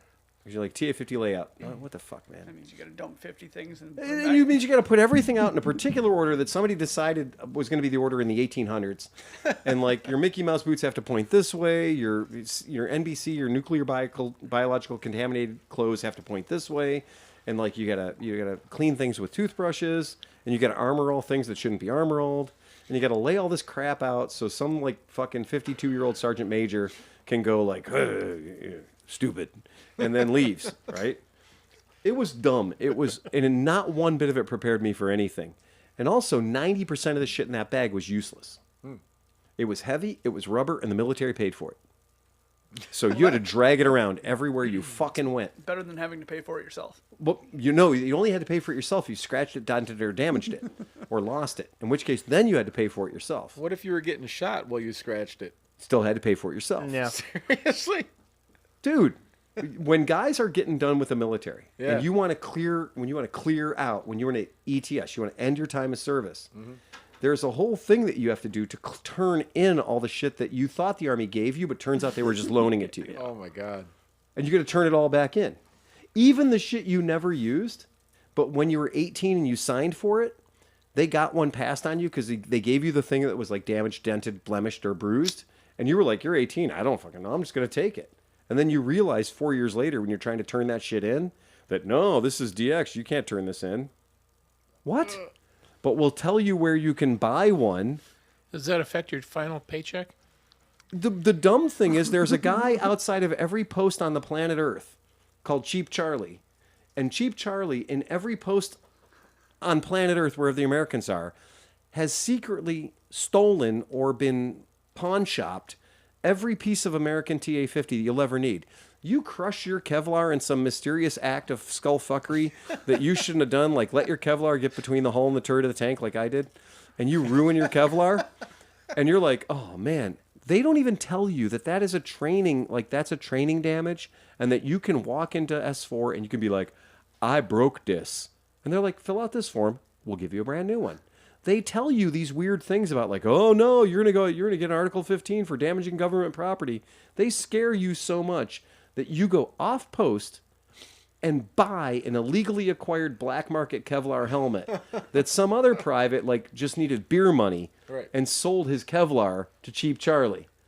And he'll sell you all the TA-50 you need to clear. So you can clear in like a day as opposed to going down and trying to get S4 or G4 to give you all this equipment that you suddenly in the last 2 days of your time at that base managed to realize was fucked up. Man, the way it sounds like Uncle Sam really values your service. He just doesn't want to let you out. Getting in's real easy. Finger up the butt, check your nuts. You're cool, you're in. Getting out, that is a whole party. Like, how long did it take you to ETS? Couple weeks. Couple weeks. No, really, it did. I know. Because you had to go to the bank and close all your accounts and make sure you didn't have any outstanding checks. You had to go to the library and they make sure you don't have any books outstanding or library fines. He never even been in the library. Yeah. Well, no, but you had to stop at all these different places all around the They post. give you a folder. Yeah, and every one of them had to sign off that you were good to go, and turning in your equipment was one of them. Probably the hardest one. I managed to acquire quite a bit of extra gear during and I actually had 2 complete sets of TA-50. Oh my God. One set was for guard mount inspections. Right. Yeah. and for TA50 layouts. Right. And the other one was the one I actually used when we'd go to the field. You'd have your field shit, and you Yeah. had your dress shit. But that all came from somewhere. Somebody clued me in, right? Yeah. Strategically, tactically, relocating things. It's not stealing. But then they would come away. They'd have these welfare inspections where they'd come through the barracks periodically, and if they found any extra shit in your room, Yeah. they knew that you had acquired it. And we used to say we're not stealing it because it's just taking It's it still in the from army. one part of the army and just putting it into a different part of the army. Redistribution. That's how we. That's how we justified stealing. Distribution. Nobody needs 2 Mickey Mouse boots. No. So if we steal one from that guy and one from that guy, nobody will be any the wiser. Well, we didn't steal from each other, but I managed to acquire anything I No, but needed if you're- in duplicate. We'll never steal from each other, but goddamn it, if Artie's sitting next to us, we're taking everything they bring. Yeah, if the Rangers show up, we're taking half their shit. Or if the supply room was open, I just go shopping, man. Okay, so what I'm going to talk about for a go bag is literally a go bag, a bag that you can grab. If you're hip to military stuff, we're going to call it a 3-day bag. So a 3-day bag is going to be something you could get into the carry on. Like a On the like a airplane. backpack, Like a not backpack. not a duffel bag. Correct. Yeah, Yeah. a backpack. Something you could actually put on your back and jump on your motorcycle. Gotcha. So we're talking about the aforementioned TW200. He's not going to keep that fully loaded and ready for bear, so to speak, at all times. This is just going to be a bag in the corner of his garage or in his bedroom or what have you that you can grab and fuck right off. So what kind of things might you put in that bag? Oh, I got it. Go ahead. Number 2, butane torch, 2 pounds of fucking nice kind bud, and I'm done. And you're good. That's all I need. You're like, I'll okay. find my way through the apocalypse, man. Whatever happens, I'm cool. So you're saying is this is a 30-pound bag with 27 pounds of weed in it. Right. Yeah. Okay, check. And a lighter. Yeah. Refuelable. And a lighter. My friend says if I have cigarettes and coffee, I can get anything else I need. That's right. Yeah. Yeah, and I agree with that. But you got at least a couple lighters, because I just thought about that episode where the guy always wanted to read, and the world blows up, and his glasses break. You know, I didn't want to be that guy. You know, 250. You found a narco truck of weed, but there's no lighters. You anywhere. said something important because if you require corrective lenses, Yeah. I can't read the speedometer on my motorcycle Yeah. Yep. without the bottom part of these glasses. So I need bifocals for anything. I need corrective lenses for anything that's less than 3 feet away. Yeah. So have an extra pair of glasses. That's my Mid Ohio trick, because the first time I got a little loose a bunch of years ago at Mid Ohio, Yeah. I did not have backup glasses, and that made the rest of that weekend very Suck, miserable. right? A little foggy. So bring your Out of focus. extra safety squints. So that's an important thing. Yep. Contacts and solution if you're If you need to, right? Yep. That's a brilliant idea. Yeah. Having those around is a good idea. Does anybody have an idea? Remember, this is only one backpack. Do you need to take food with you? I'm bringing some Cliff Bars yeah, or Cliff something bars, like power that. bars, something like Yeah, that. I'm for feeling sure. the same way. That's the best engineering. That's the best food engineering we've seen in our lifetime. The fuck with astronaut ice cream. We don't need that. What we need are those Cliff Bars. Freaking dwarf bread there.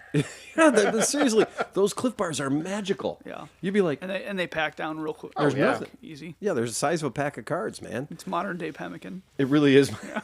But take some pemmican too. Yeah. I strongly recommend it. Is that like the rancid meat goo or something? Well, you know what? I have proven in my go to war bag. So I've got 2 different go to war bags at my house.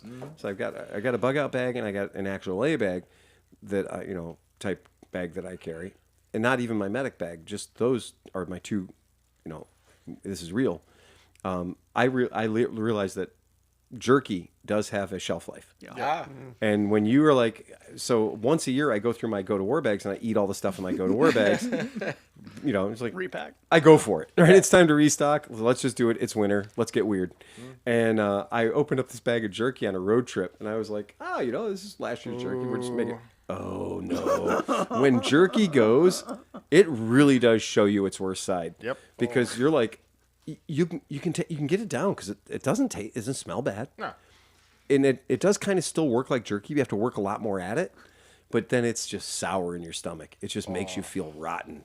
So please, And then you have to open the windows. yeah, it isn't. It is one of those things that it just triggers your body. Your body Yep. goes, something's inside of me. I don't want inside of me anymore, and everything else goes with it. That happened in prison once. Might be worth doing quarterly checks. It's quarterly checks. Yeah.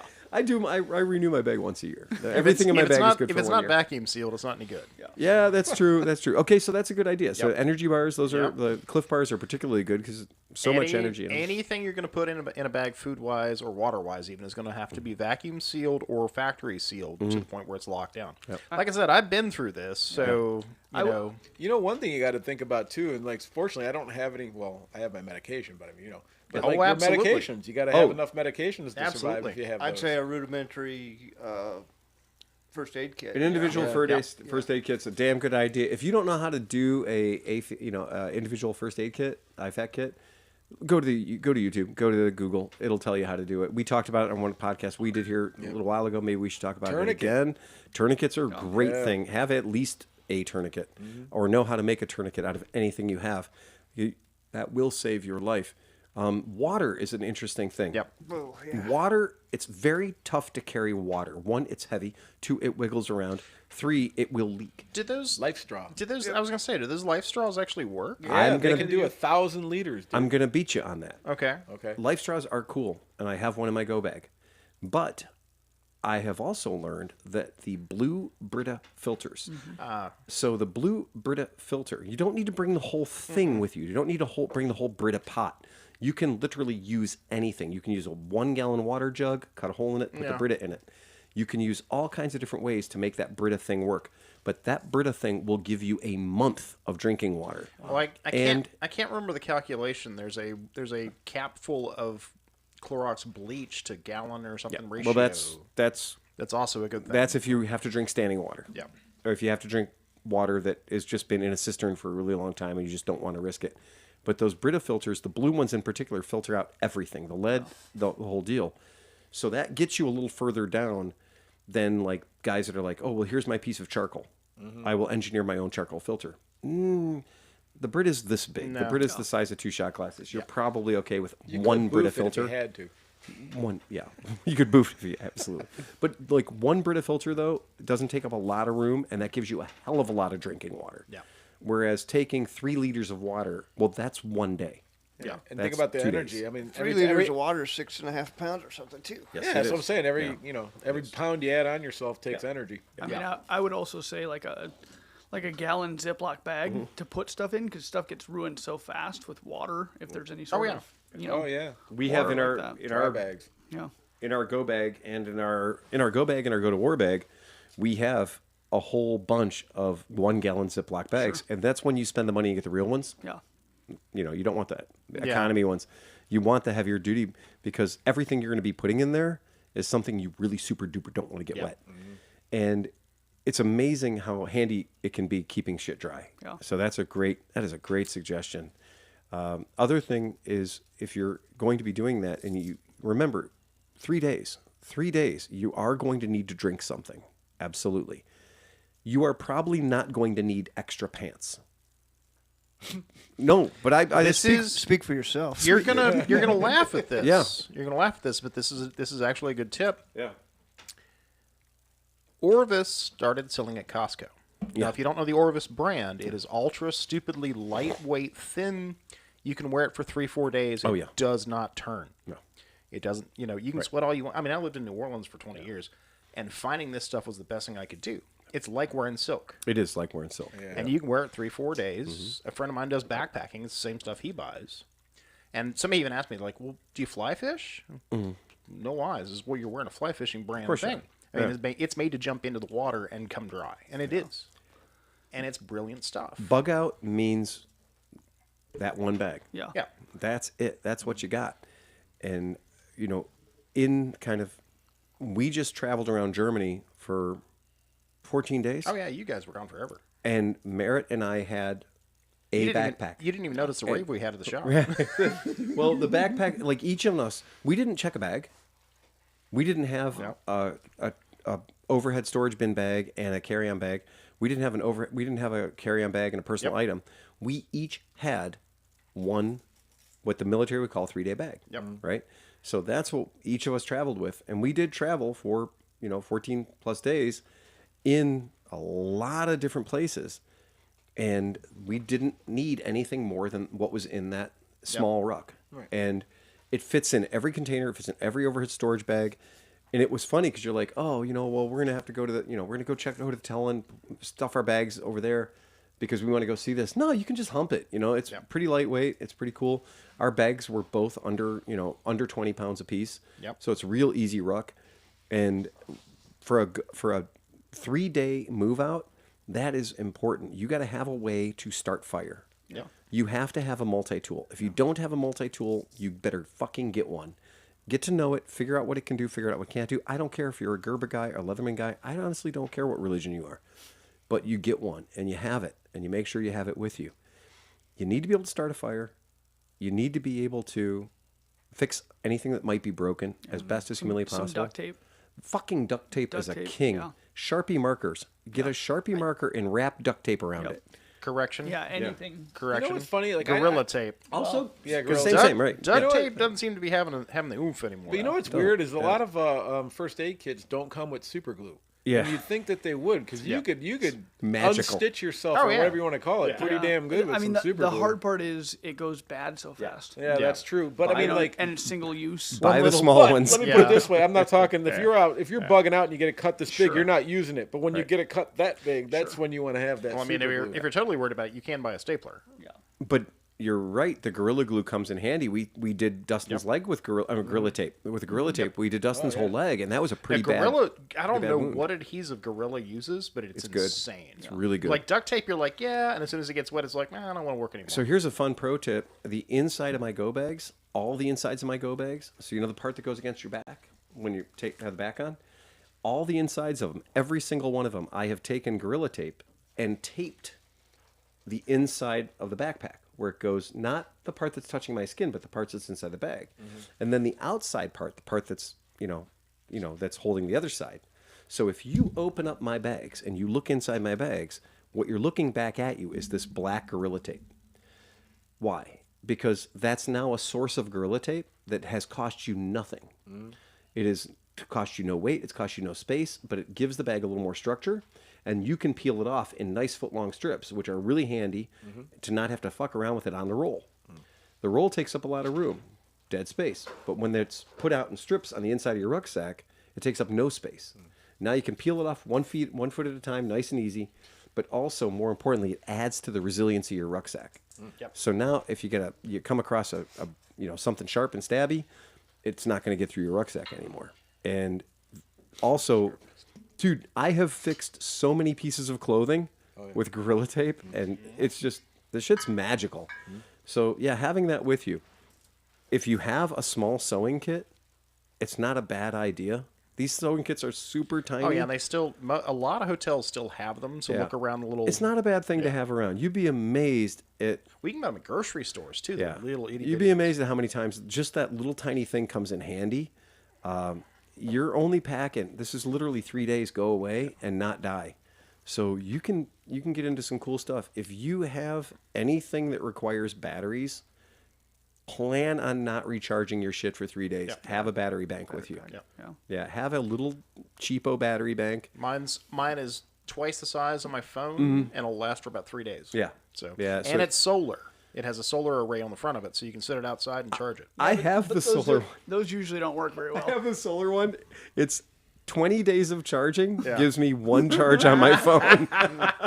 I did it. I couldn't believe how bad it was. Oh, yeah. So I left it in the sun for 10 days To on see my what it would dashboard of my do? truck, and it Gotcha. gave me a half a charge. Yeah. So I left it up for 20 days, and it gave me a full Usually I charge. keep mine plugged in But anyway. the point is, for in case of emergencies, that's fine. Well, it's cool. so to the point where you're talking about your friend leaving for the fire, and to the point, my point of leaving because giant fuck off hurricane. Right. Red Cross, FEMA, everybody's going to want your ID. Yes. So make sure you have your ID on you. Yep. Keep your birth certificate with you.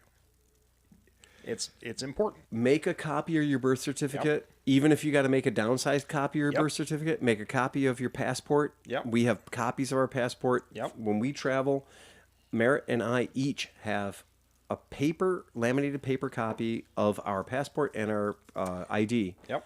That is on our person, in our bags. Yep. and the original genuine document. When It you- has saved our ass so many times. When you're trying to re-enter the disaster area to get back to your house, they will stop you and they will ask you, "Do you fucking live here?" And you have to show them your ID. Prove it.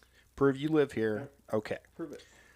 Any title now, this is less important now because in Ohio you can actually, it's all online. But titles to any vehicles you own, whether or not they're going with you, because you're going to want proof of them, especially homeowners insurance or insurance at large, to cover them. Yeah. A lot of the guys that were arrested recently in California as being looters weren't looters. Yeah. A lot of them were looters, don't get me wrong. yeah. Fucking a lot of looters. Oh, yeah. Because the have-nots went right to the haves. Yep. And they were living on the hillsides. Yep. But some of the people that got arrested were like, dude, I'm just trying to get my shit. Yeah. And every single person had the same story. Dude, I'm just trying to get my shit. Yep. If you proved that you lived there and that was your Yep. car, you probably okay. But if you couldn't, then they were going to detain you until they could find out more. You want absolute proof when you're trying to re-enter that is your shit. Yeah, absolutely. So, I mean, I think And a cop's not going to sit there and wait for you to look it up on the phone. I think that the biggest thing that anybody, I've added a titanium spork to my bag. Yeah. Oh, I've got the fork, knife, and spoon. Didn't it's- you- Purely luxury. Didn't Yeah. you buy us the spork with the knife built in a while Yes, ago? we did. Yeah, because Yeah. I think it's in our Yeah. camp gear now. Yeah. I gave those out for the podcast yeah. gifts once. I mean, like a bandana, super handy. Absolutely. Oh, man. Don't like a shema or a bandana or something. Having those around. So heat pack, depending Quality. heat packs. Was the icy hot where you can crack them and they create heat. Yeah. The cold packs are amazing depending on which atmosphere you're going into. Yeah. You know, that kind of stuff people don't think about. I would say a change of underwear. Like If if you you're use the- wearing regular underwear, Yeah. wear long, like a roll of long underwear Yeah. for your Because you know, the case it's cold. lightweight hiking stuff is If you don't is have zip better, ties in your but- bag, put them in your bag now. Yeah. Under any, have at least a dozen fucking zip ties in there, and it's not necessarily for the bike. It could be for you. If you left the house wearing your Adidas Sambas, Yeah. and now things are muddy, zip ties around your Adidas Sambas will give you traction. And make them all the long ones Yep. because Yep. you can always cut them off and melt Yep. them. Yeah, I promise you that is I exactly it. bought a pack of, I think there's a pack of 1,000 that I found at Lowe's one time on clearance, and it's on the back of the rack. But it was like $25 for 1,000 zip ties. This Go was to the Dollar Tree. You can get a bucket of them for like $3. But none of them work. None of them work. No, these are the professional grade electricians ones. don't 'cause- buy your zip ties at Harbor Freight. Dude, the best zip ties. Dustin gave me a pack of the lineman zip ties. You could strangle a moose and fucking pull a car with those They have fucking metal things, in dude. them. Yeah. Yeah, it's a zip tie that has metal in it. Yeah, that's a no Don't joke zip fucking tie. not messing around zip Dustin tie. messed me up because now I can't tolerate any other zip ties. No. I need those No. fucking It's things. seriously. I bought a bag of those one time by accident. Yeah. And they showed up at the shop, and I was like, $48. Yeah. For what the fuck? Like I thought I was ordering they're- 400 zip ties. Yeah, they're in the Oh, back. dude, I got I'm like down a dozen I'm zip down ties. to Came like across 7 the of them, back of the and shop. now it's like, remember the sponge-worthy episodes? Yes. Now it's like is it the zip tie-worthy? I'm like, Oh my no. god. Weird thing to add to your bag, and I know we're sick of them. N95 masks. Yeah. Oh yeah. Oh, Just yeah. fucking throw 5 or 6 N95 masks in your butt. If Even one. If you are being chased out of your house due to fire, Yeah. or fire adjacent, Yep. or a rail car that has come off in your backyard. Yep. Ohio, that's real. That shit happens That here. happened. You will be very happy to have an N95 mask. Yeah. Because I can't even imagine the people that lived along the railroad tracks when, 93,000 gallons Oh, of poly- methyl ethyl bad Yeah, shit polyvinyl ends up in your chloride backyard. on fire. Yeah. That can't be good. No. So, yeah. Well, we know it can't be good because at band camp we saw the people walking to the gas station.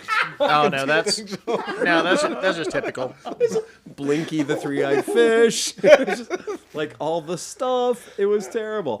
So, I mean, I do feel like everything that we talked about in here is legit. Yeah. If you're not certain, 511 Tacticals put together a really, really good list of great things that you can add or things you should just check off for your go-to-war bag. I also found some absolute bastards running a site called Go-to-War Bag or Bug Out Bag. There's one literally called Bug Out Bag. And they will sell you a Bug Out Bag subscription Oh yeah. where Bespoke bug out bags. You're laughing. It is I exactly know. what I'm it not is. I'm laughing because I know exactly what you're talking And you're about. angry you didn't create it. Exactly. And they send you a new one every 6 months, and I'm like, oh God. It comes with like 2 cigars and a tiny little leatherette pouch. I'll bet you it's got jerky in it though. Oh, you know it's got jerky in it. And you know it's also got Black Rifle Coffee Company, right? Oh, You know, God. coffee in it. You know that it's just leaning hard into that, right? It's the tactical thing, right? It's just all that.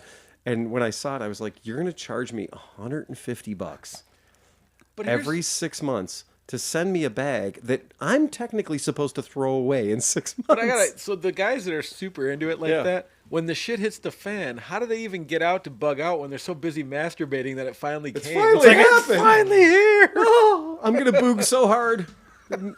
I'm going to boog harder than anybody's ever booged. And on that note, we hit 3 hours. This That's is it. a double banger double banger podcast today. podcast, right? Jesus Absolutely. Christ, man. Play us out. Holy fuck! Yeah, if you hung around for the entire thing, you get the special gold You star get the award. logo right on the face, right Right there. there. Look at that. All That's right. it. That's it. So remember, folks, episode 491. Ride fast and take chances. Play us out here, Stevie.